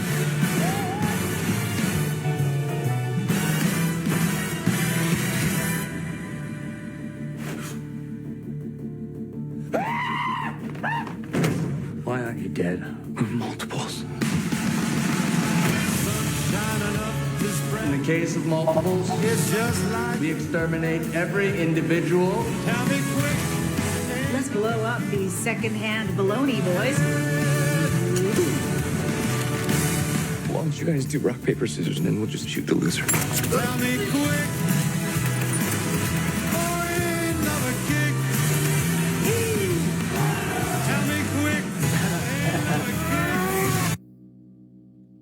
Now then, Albert, why don't you confess and save us all a lot of trouble? All nice and tidy, eh? Because I didn't shoot Art Bosworth, that's why. Aha! How do you know he was shot? You told me. Oh. What were you doing in the apothecary shop at that time?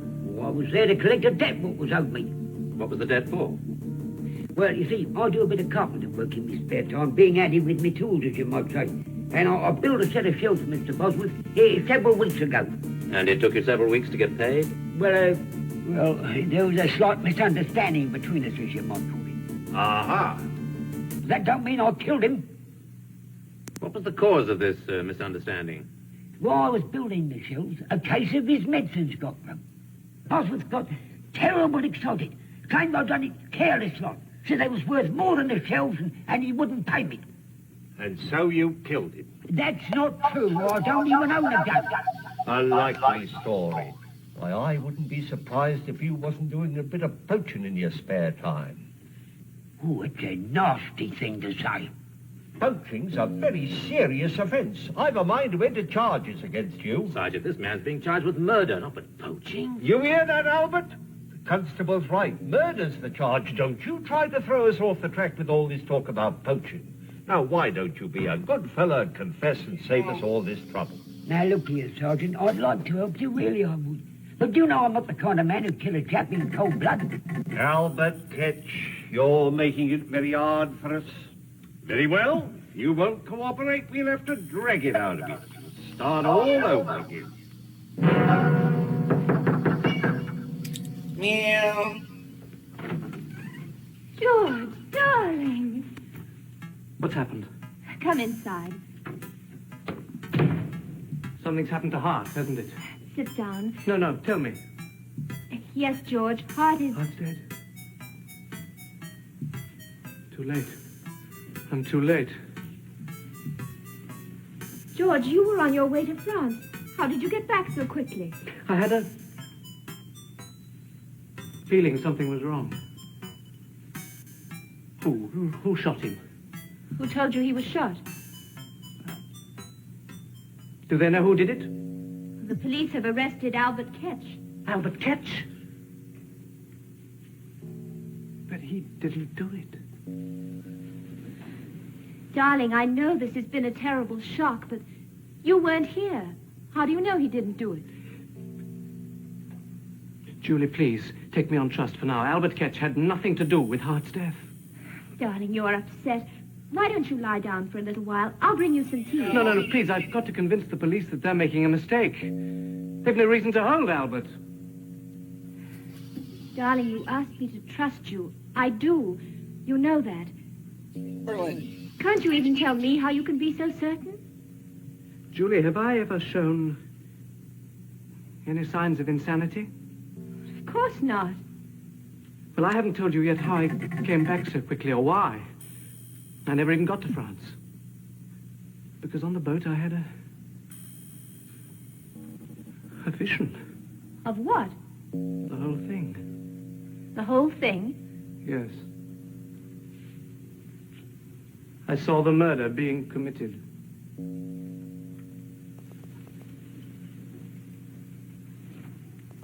George, tell me exactly what you thought you saw. Well, I was washing, getting ready for bed, and when I looked into the basin, I saw the apothecary shop. It was exactly as if I was right there, everything as clear as it is now. You must have been dreaming. No, I saw Hart by the shelves. And then I saw the murderer come in and shoot him. You saw the murderer? Who was it? I don't know. Why not? Oh, because it's an ornate... But it wasn't Albert Ketch, I'm sure of that. George, you can't tell anybody this. But I must. Ketch is innocent. Julie, you believe me, don't you? What difference does it make whether A great deal of difference to me. George, I believe you because I love you. But if you tell this story to the police... No, that's a chance I must take. That's a chance you must not take. But they'll hang Ketch. Listen to me, George. There's nothing you can do. If Ketch is innocent, he has nothing to fear. But you tell this fantastic tale to the police, you'll be ruined. Julie, a man's life is in danger. How can I think of myself? Well, then think of me. You know they won't believe you. At best, they'll call you insane. And how will I feel? Hearing people talk behind your back, pretending I don't hear them, whispering? Julie, this is not... Heart. You know how he worked to build up the shop? Will you let all his work go for nothing? Well, that's what'll happen. You think people will do business with a man who sees things? I'm sorry, Julie. Whatever anybody thinks, I've got to try.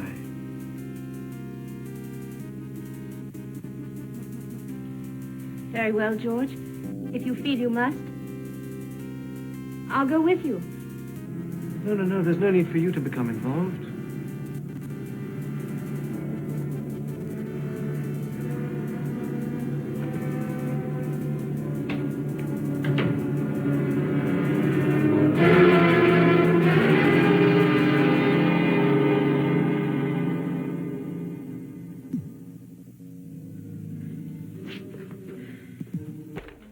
Nothing back there, sir.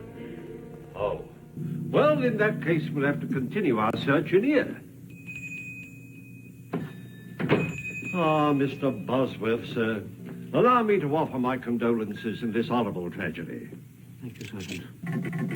You told me at the police station I'd find you here. May I ask what you're looking for?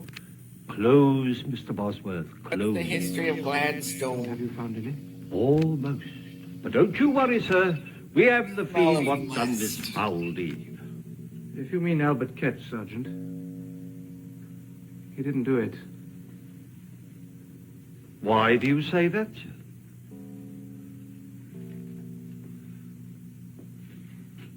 Well, I ask you again. What makes you so sure that Albert Ketch is innocent? Earth are so fancy, I can't no tell one you, can Sergeant. You read just it. have to take my word for it, but Albert Ketch had nothing to do with it. That's rather a large order, Mr. Bosworth. Asking us to accept your word without anything to back it up. Mr. Bosworth, sir. I want my atlas. I assume you can prove your whereabouts at the time of the crime? As way as I can. I was on a boat on my way to France. Mr. Bosworth, who else besides yourself stands to inherit your brother's estate after his death? Why, no one. I'm the only... Just what are you driving at? Now, I'm sure the constable means no offense, sir. But let me fill you What in on happened the tonight? facts. We have a high witness what places Albert Ketch at the scene of the crime. He had motive, he had opportunity. Sergeant, have a look here. I get the atlas. I thought I got the atlas. Looks like a roll. It's a bullet hole, I think. Have I your permission to... Help yourself, Constable.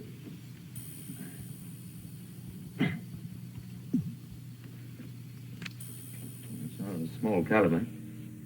As you say, very small. I'm sure it comes from a derringer. A derringer? But wouldn't that prove that Albert Ketch had nothing to do with it? Why do you say that? What would Ketch be doing with a little gun like that? Mr. Bosworth's right, sir. It's hard to accept the fact that Albert Ketch would be in possession of a derringer. Unless it was deliberately given to him by somebody. Now look here, Constable. So you refuse still to tell us why you think Albert Ketch is innocent? I can't tell you, Sergeant. I'll submit a possibility to you, Mr. Bosworth. I'll submit it's possible you needed money badly enough to want your brother out of the way. I submit that your insistence on Albert Ketch's innocence may very well be more than just a desire to see justice done. And what do you have to say to that, Mr. Bosworth? Nothing. Am I under arrest? Not as yet, but I shall have to ask you to remain within call.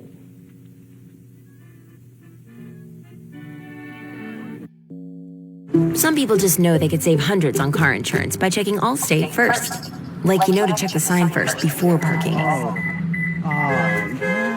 You think you can pay a parking ticket in heirloom tomatoes? So check Allstate first for a quote that could save you hundreds.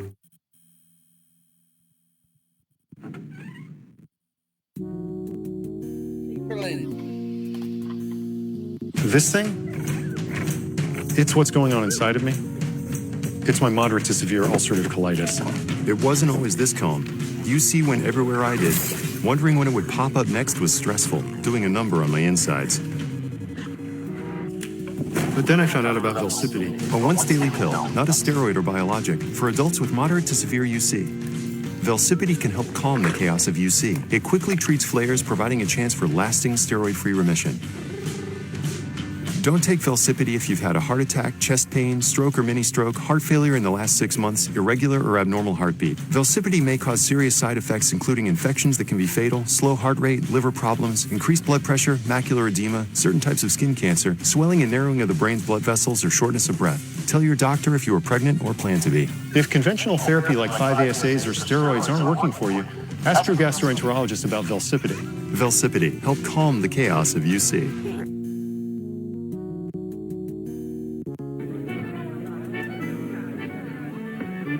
Evening, Mr. Bosworth. Oh, good evening, Mrs. Clink.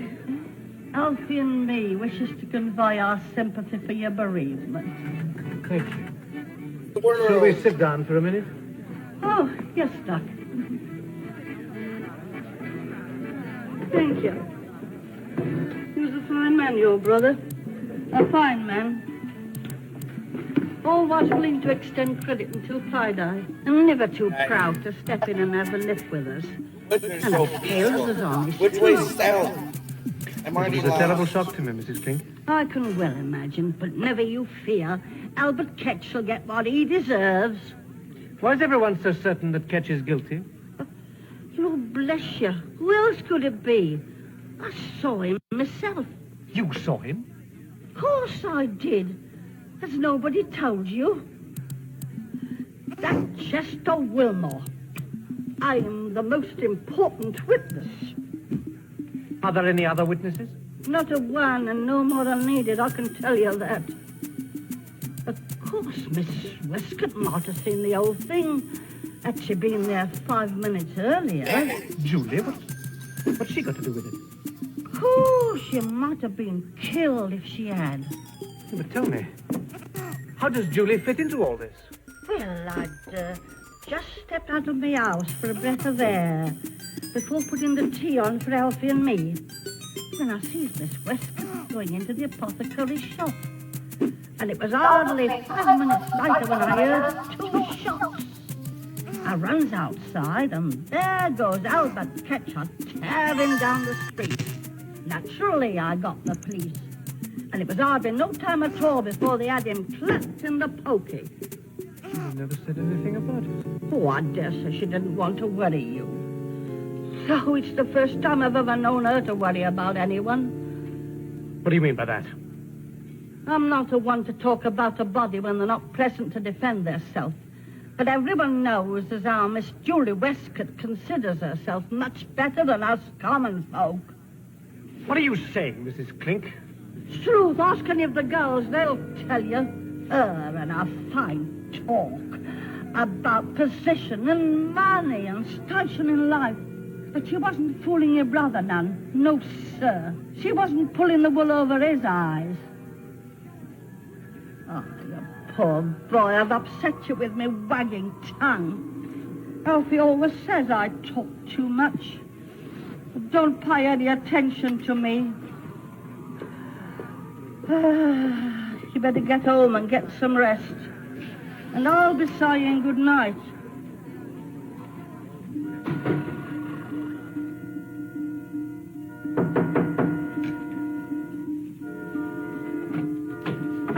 George, darling, I've been frantic. Where have you been? I've been walking.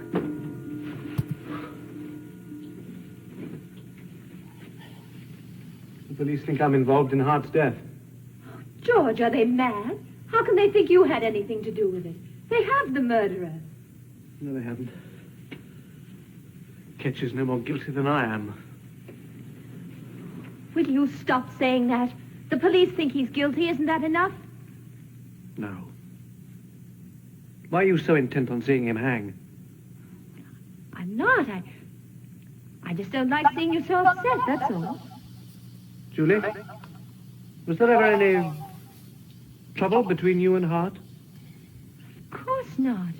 You know how fond of him I was. Except, well, he thought I was too ambitious, didn't he? Well, Hart was an old-fashioned man. He thought a woman's place was in the home.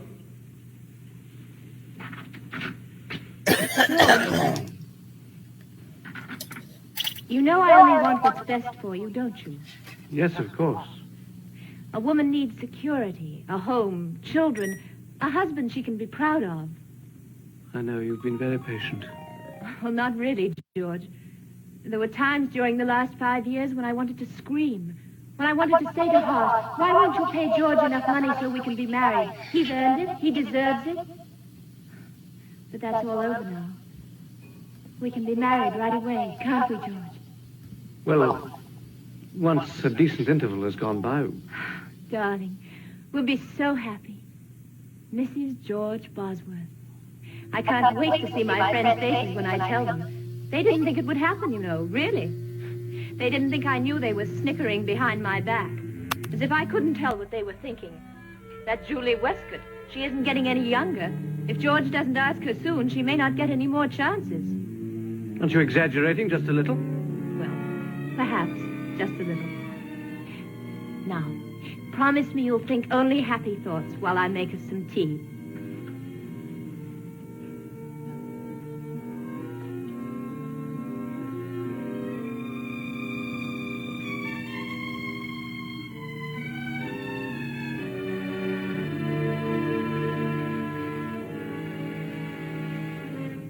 Julie? Yes, dear? About Albert Kess. I've been thinking perhaps you're right. There really is nothing more I can do. I'll see that he gets a good solicitor, of course. That's very generous of you, George. And as soon as I can, I'll put the shop up for sale. And then we'll be married and we'll move to somewhere... What's the matter? What did you say? We'll be married as soon as I can sell the shop. You can't sell it. Why not? Oh, I know how you feel, but I can't stay here where everything reminds me of heart. You don't know how I feel. Julie, what's the matter with you? Weren't you listening to me? We live here. Our friends are here. You're an important member of the community, and I'll be your wife, George. They'll respect us. As long as we're together, what does it matter where we live? I won't have it. The shop is doing well here. We have money and position. Do you think I want to start again at the bottom? Not knowing anybody, not being anybody? I forbid it. Julie, you're losing your perspective. I welcome your help, but I must make my own decisions. Welcome my help? Well, that's funny, George. Without me, there'd be no decision for you to make. What are you saying? You've had 5 years to make a decision, but your precious brother stood in the way. Well, I made it for you. He's gone, and I won't let you throw away everything I've worked for. George, listen. I did it. For you, for both of us. How could you? George, I wanted you.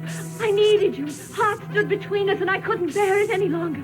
But it's all over now, George. He's gone. There's just the two of us. And we'll be happy, George. You'll see. George, don't leave me, please. I'm going to find Sergeant Wilmore. George! George!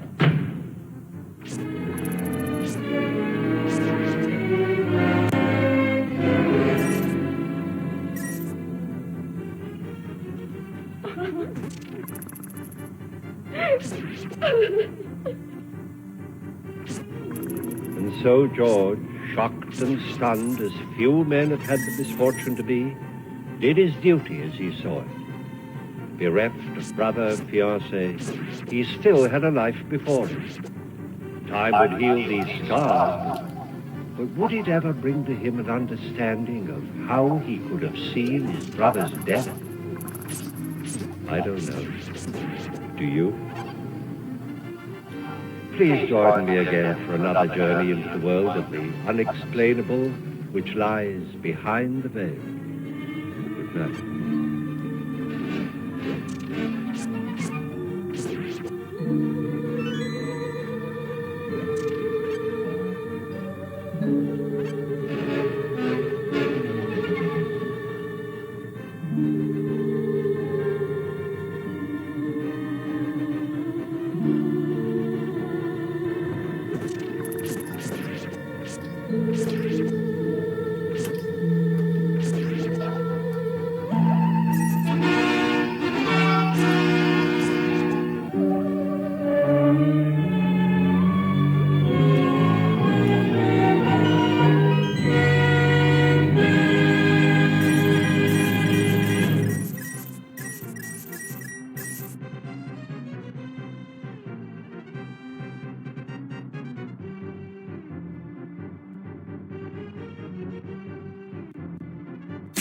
Amazon offers hourly employees health care on day one for the whole family.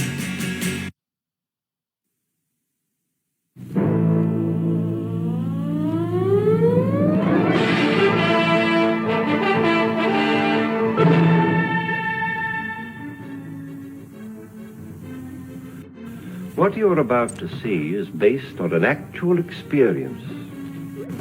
Explain it? Oh, I wouldn't even try. But I do think you'd be interested in exploring with me that strange world that lies behind the veil. You know, it's a curious thing, but it often happens. When a young man is trying to decide what his life's work is going to be, it's sometimes a sensitive time for both father and son. Our story takes place in Europe, where Peter Wade has established a thriving air service.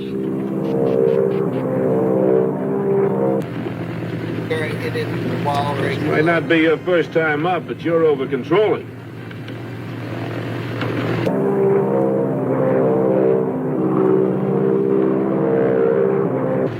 I'm gonna check the cargo. I'll check it. No, you keep a heading on 145. Don't drift around to the north. Those ridges come up at you awful fast. Oh, now don't you start, Sue.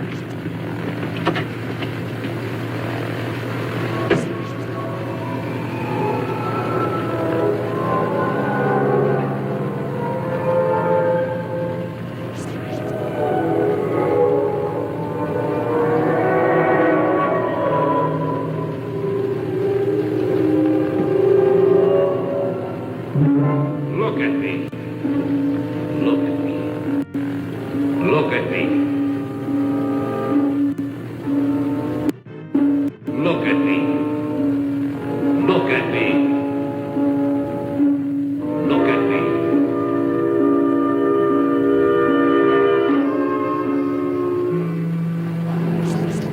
Follow me. Follow me. Follow me. Follow me. 135. 135. 135. 135.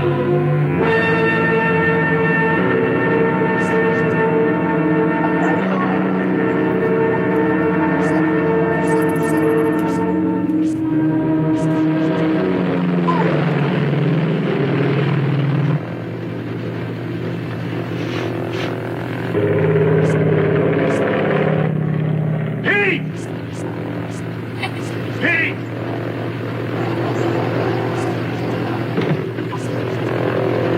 What are you doing? Pete, let go. Let go, you hear?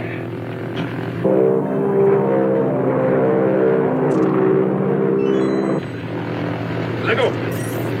Let go. Pete! Pete! Let go.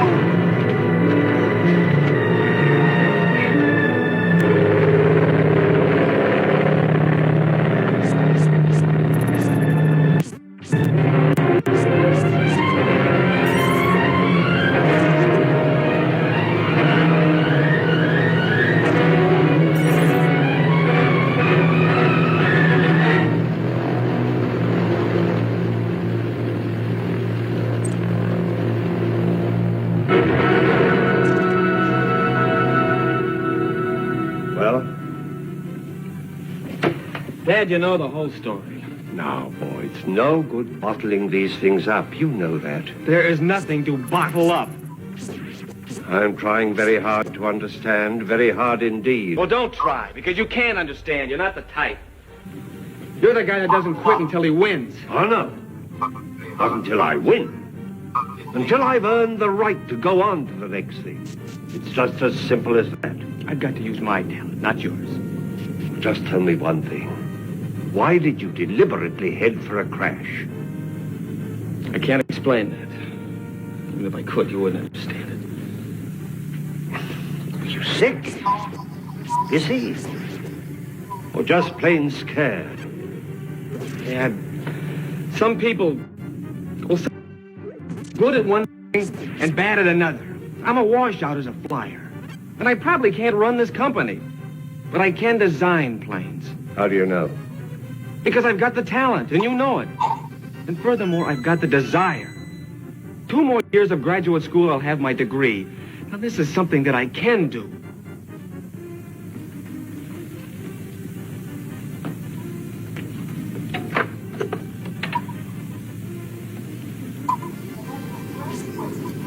What's that? Tuition, books, board, room, works. And if and when you feel you've really earned the right to go to graduate school, it'll be right there. Dad, I'm just trying to face facts about myself. Now, is that being a quitter? Only you can answer that. Let me tell you one thing. Doubt in any area is malignant. It grows. It can destroy anything you do.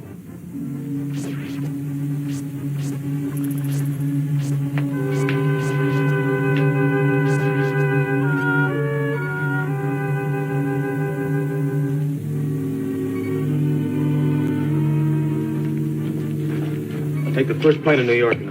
Pete, Dad, I'm sorry. There's a lot of other things involved. Something I just can't explain.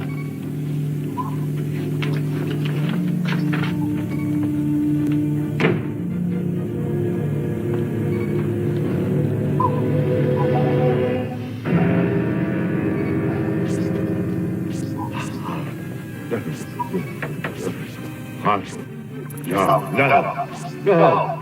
Can't do that. No, I can't. Wally. YouTube Premium is ad-free YouTube and video downloads. So you can watch cooking shows as you eat airplane food. Try 1 month free. They hit, I tell you. They hit. They're out. Jump, everybody, jump. No, you're going to the Grenoble. Jump. No. I shoot, you can't. Shot full of holes, no good. Wally. Come on. No, don't die. Dad. Oh.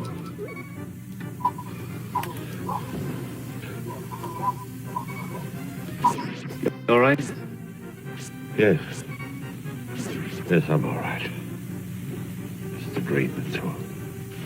What was it this time? Oh, nothing. Why are you still up? Dad, who's Wally? Who? Yeah, you were calling out his name. I was? Yeah, who was he? I don't know. Dad, Wally died in that crash, didn't he? Yes, of course he died. But we have to talk about it now. It's the middle of the night. No, of course not.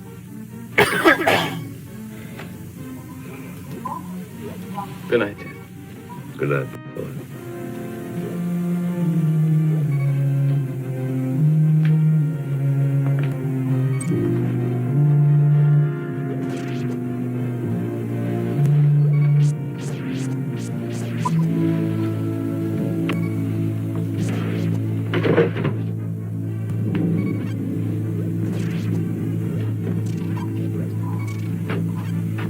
Well, that wasn't a very good example, was it?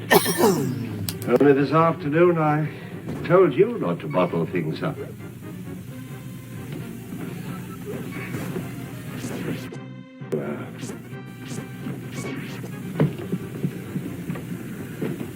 You wanted to know about Wally Huffner.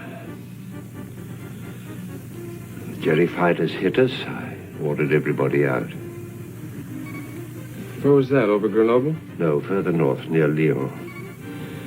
I went back to the waist to jump, and Wally was there. With a useless shoot. So I gave him mine. And he took it? Well, I told him that I could ride the plane down safely, which of course I did. This was after Wally jumped? Yeah, after Wally jumped. Watched him fall. Shoot and do.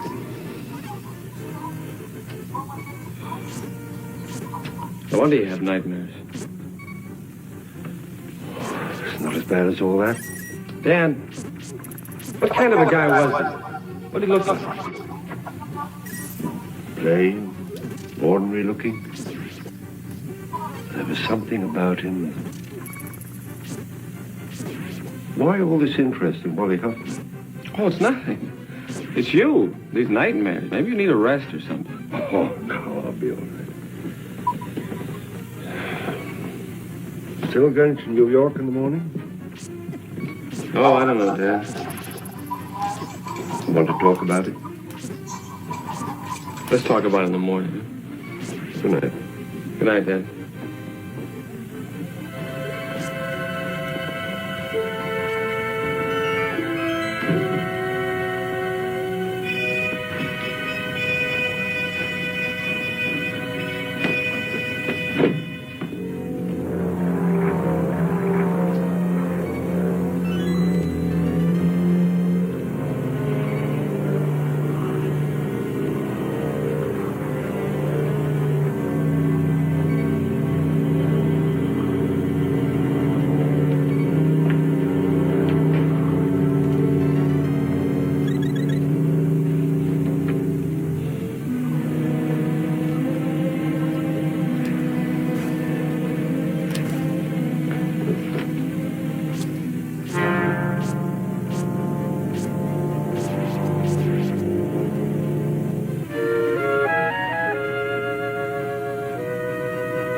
Isn't it? Uh-huh. What now? Well, let's see. We were on a heading of about 145, weren't we? Yeah, something like that. Okay, I'll take over. Please, Bill. All right.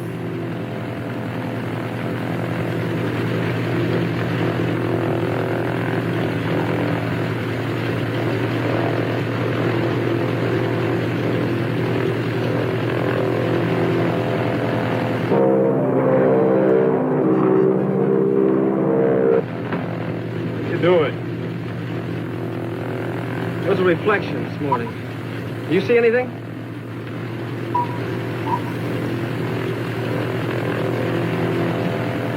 Nothing.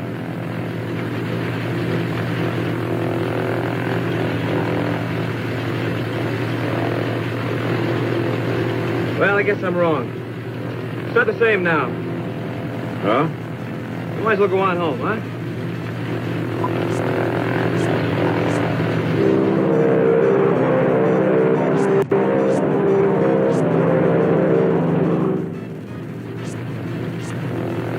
Okay, why don't you get some coffee, Bill? It's in the back.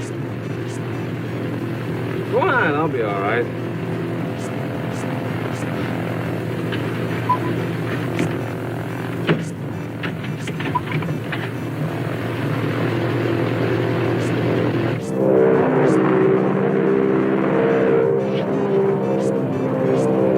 What do you think you're doing? Open up, Pete, open up. I'm sorry, Bill. I've got to be in here alone. Open up. Bill, if anything goes wrong, bail out. Pete, you listen to me. You might as well relax. I'm not going to open that door until...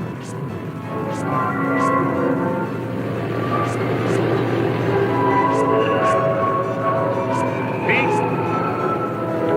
You all right? Answer me. Look at me. Look at me. Look at me. Follow me.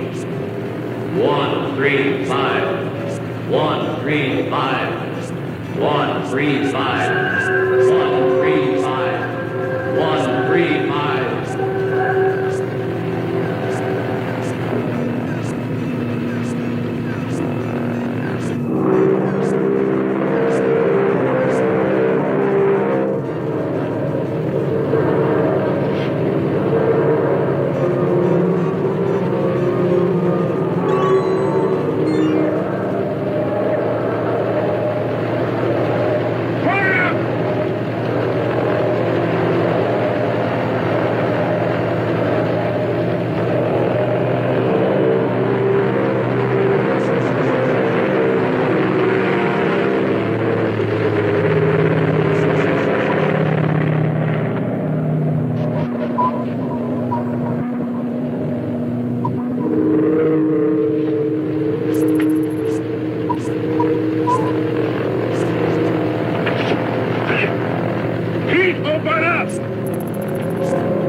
think you're doing?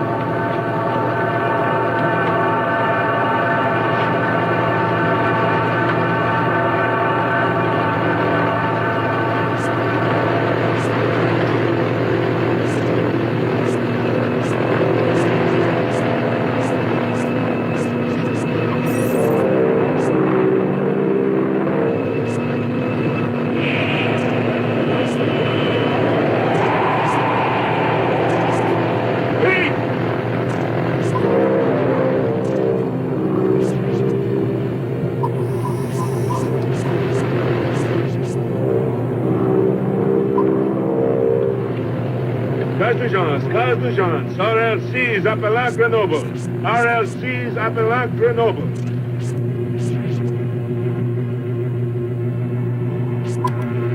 Cause d'urgence, j'ai besoin de l'hélicoptère. Cause d'urgence.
I've been waiting for death ever since Bill came back and told me what you did.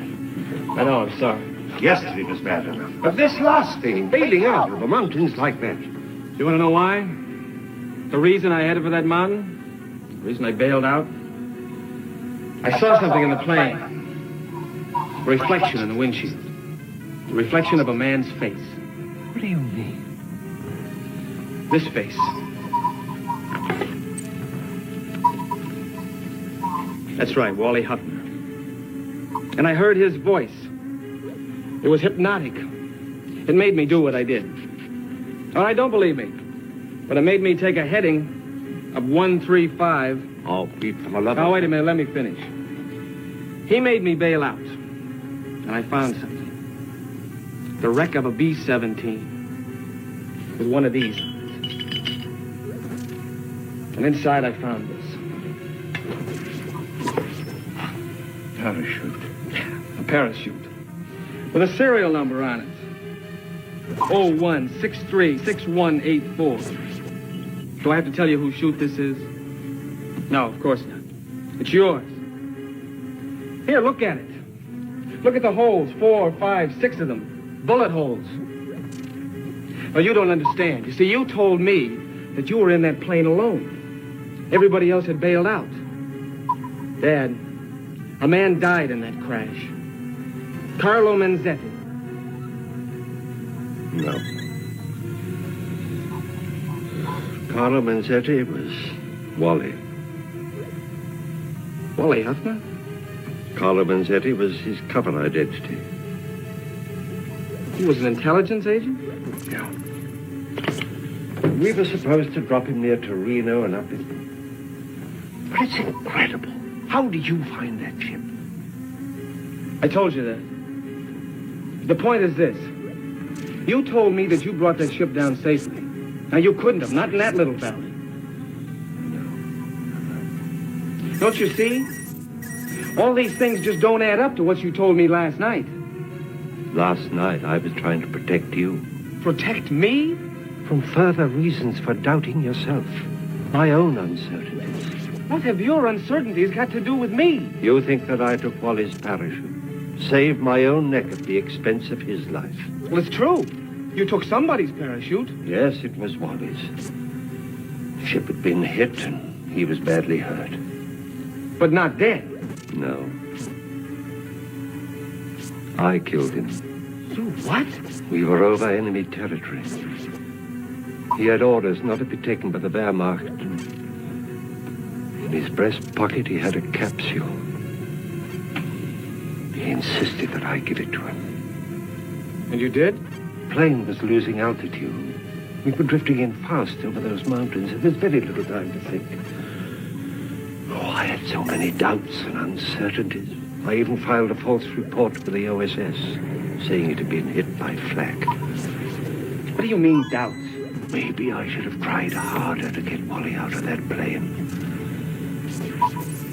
But you said that he insisted on that capsule.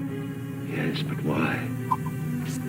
Was he really afraid of recapture?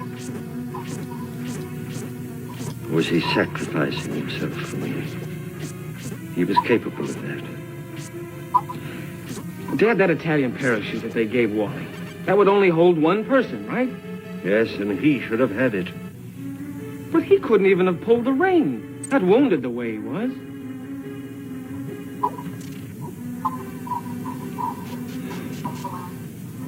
Dad, I think Wally may have helped us both. I'll leave this check here. At least for now. I may earn the right to use it sooner than you think.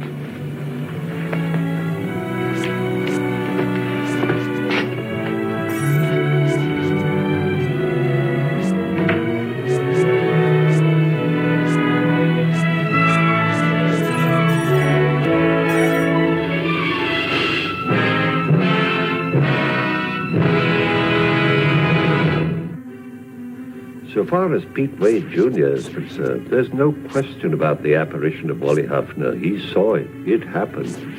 How it happened? No man can tell. I mean, of course, no living man.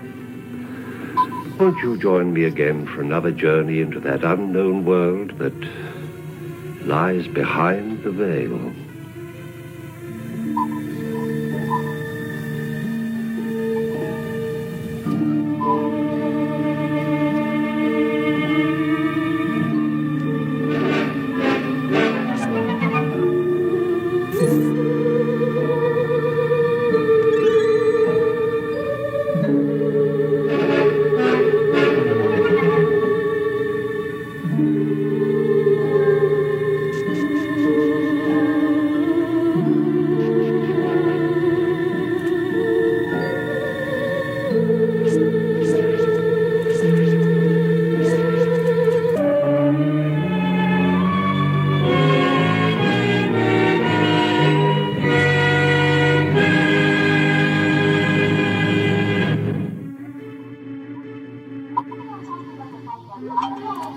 Zevo works 24/7 to attract and trap flying insects. Is someone here with us? D E A T H. Death.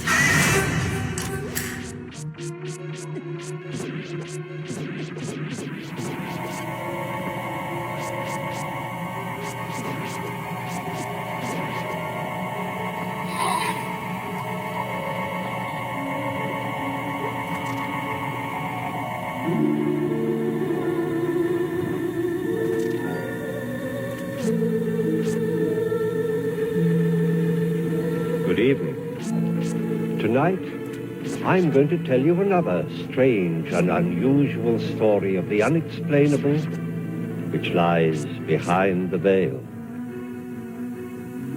Under powerful emotional stress, the mind and body are capable of strange, almost unbelievable feats. Tonight's story is one such case, taken from a true and documented incident. Edmond Vallier was not a man who loved lightly. When he gave his heart, it was with a deep and abiding passion meant to last for all time.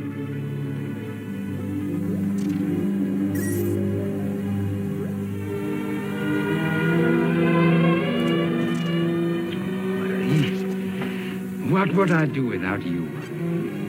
Edmond, dear, I'm very much afraid you'll have to learn to do just that. Never. You see, I'm going to be married. You're joking. Oh, you ought to know me better than that by now. I have no sense of humor when it comes to love or money. But I thought you loved me. Well, of course I did. But what has that to do with it? I don't understand. Edmond, you are sweet. I'm still very fond of you. But you've become a luxury I simply can't afford. Who are you going to marry? Darling, you'll never guess. Not in a million years. I shall soon be the wife of your publisher and employer, Charles Moncourt. Moncourt, mais pourquoi? Oh, darling, you know why. He is rich. He can afford to give me all the things I want. No. No, that I will not allow. Please don't be tiresome, darling. You know I detest the scene. Besides, I see no reasons why we can't go on being friends. Friends? Well, of course. See, I have brought you a... one might call it a going-away present. You writers are so symbolic. I thought you'd appreciate this. A symbol of the future to commemorate our past. It's a genuine crystal ball. Au revoir, Edmond. Charles will be waiting for me. Oh, darling, as soon as we are settled, you must come and have dinner with us.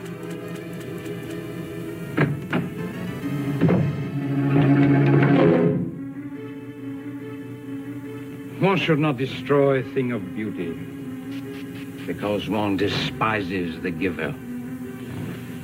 No, my friend, we shall find a place for you.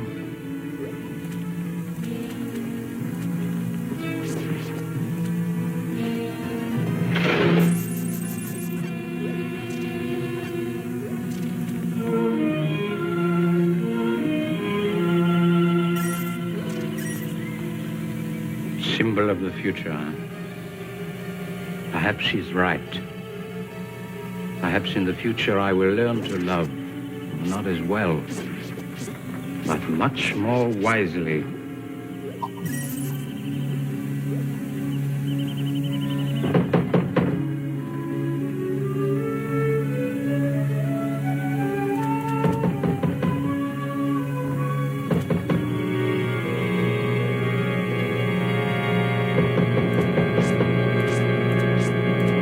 Edmond! Uncle Andre. Ah, there you are, my boy. I knocked and knocked and knocked, and no one came, so I walked in myself. Well, what is this? A new acquisition? A gift, Uncle Andre. A gift? Uh-huh. Do not tell me who it was from. Let me see if I can guess. Cannot tell the time by it. Birds cannot build their nests on it. Marie. How did you know that? Well, it is so like her. Lovely, but quite useless. Oui. Ah, I see that you still love her. I don't know, Uncle Andre. I don't know whether I love her or hate her. Oh, that is a very bad sign. Let us go indoors, and I will attend to this matter myself, personally. Come, come, come.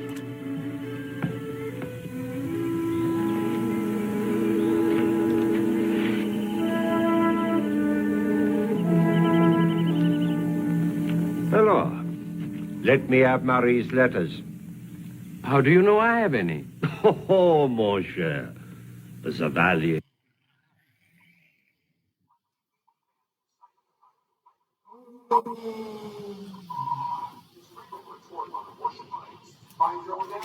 These mushrooms make you feel better. They increase focus and energy while keeping you calm and stress-free. Plus, they cut down on bloat and heal your gut. Wait, and they taste good? Someone should make a...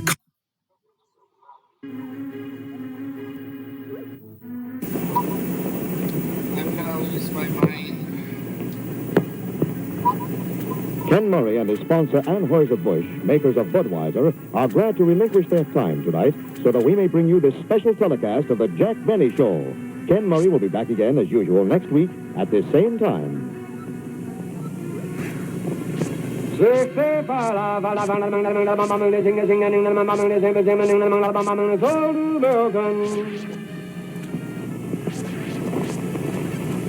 For the first time on television, the Jack Benny Show, brought to you by the makers of Lucky Strike.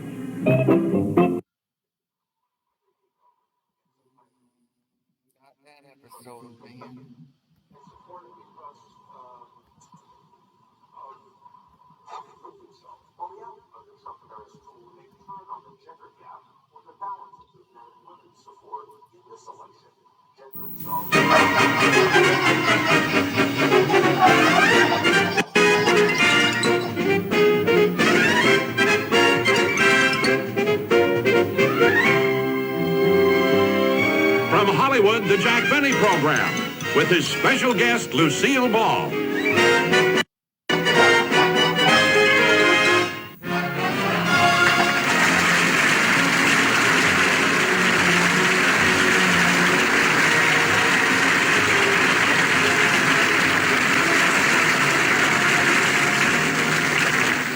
Thank you very, very much, ladies and gentlemen, and welcome to the show. Now, I know you're wondering why I'm dressed like this.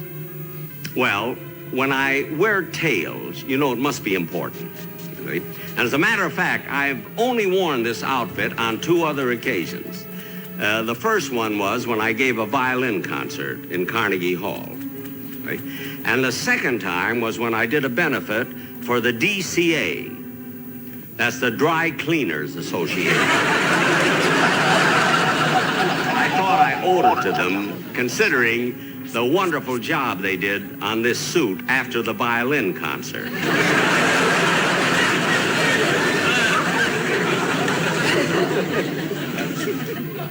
They not only removed the stains, but they re-wove the bullet hole. And those were the only times that there was one other time I was dressed in this outfit. Well, that was a mistake. Boy, was my doctor embarrassed when I sat up.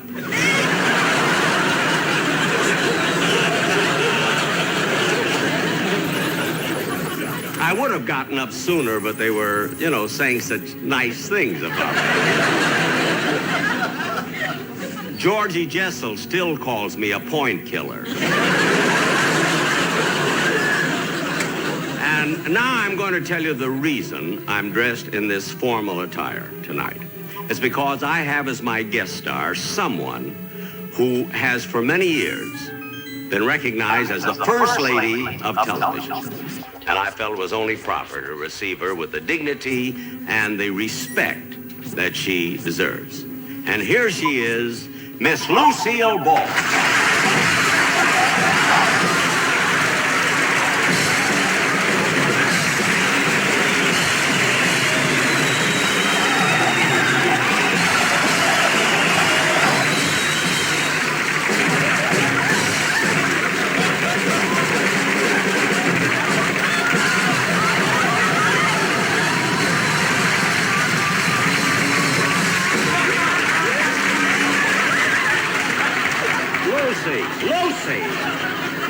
What?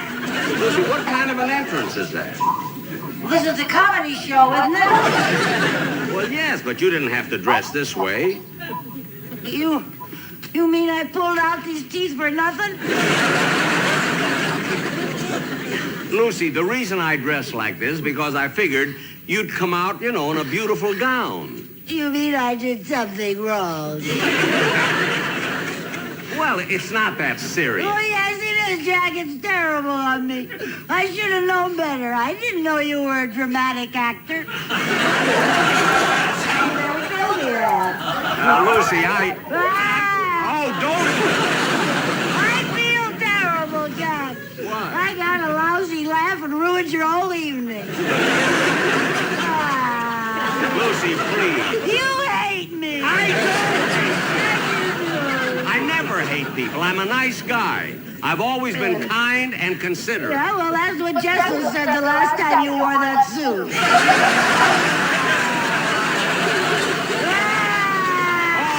Sakes, will you stop crying? I can't help it, Jack. Ooh, mothballs. Now stop being silly, Lucy, and please do me a favor. What? Go change and come out dressed the way I want you to. Well, all right, Jack.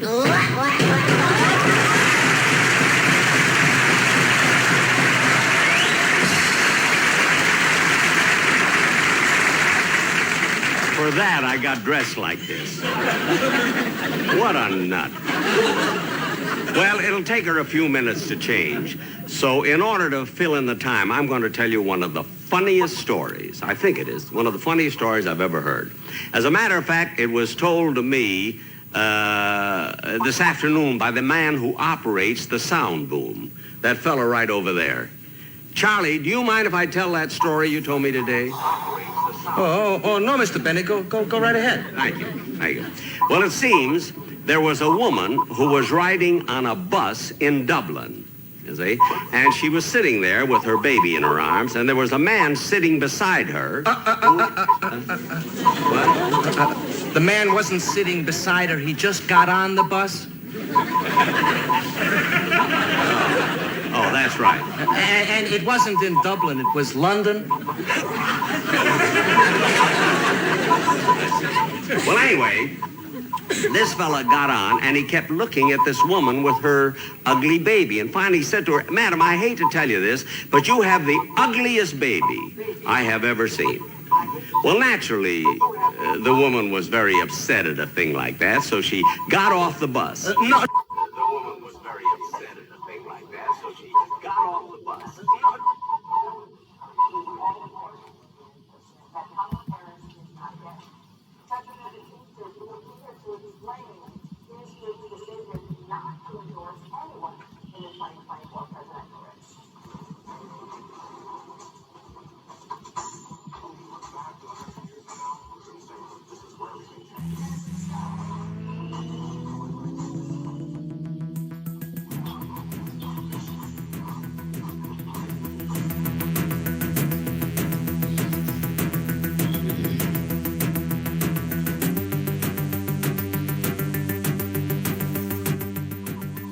Well, that was an interesting episode, as good as they've ever been, if I do say so myself. I have been your host, your obedient servant, Sebastian St. Seraphine Smalls.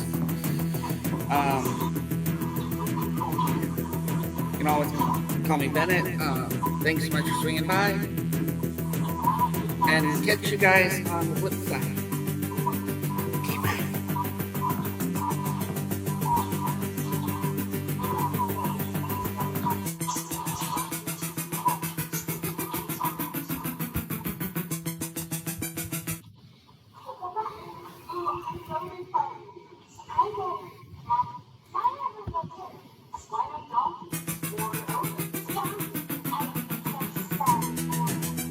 Your generation.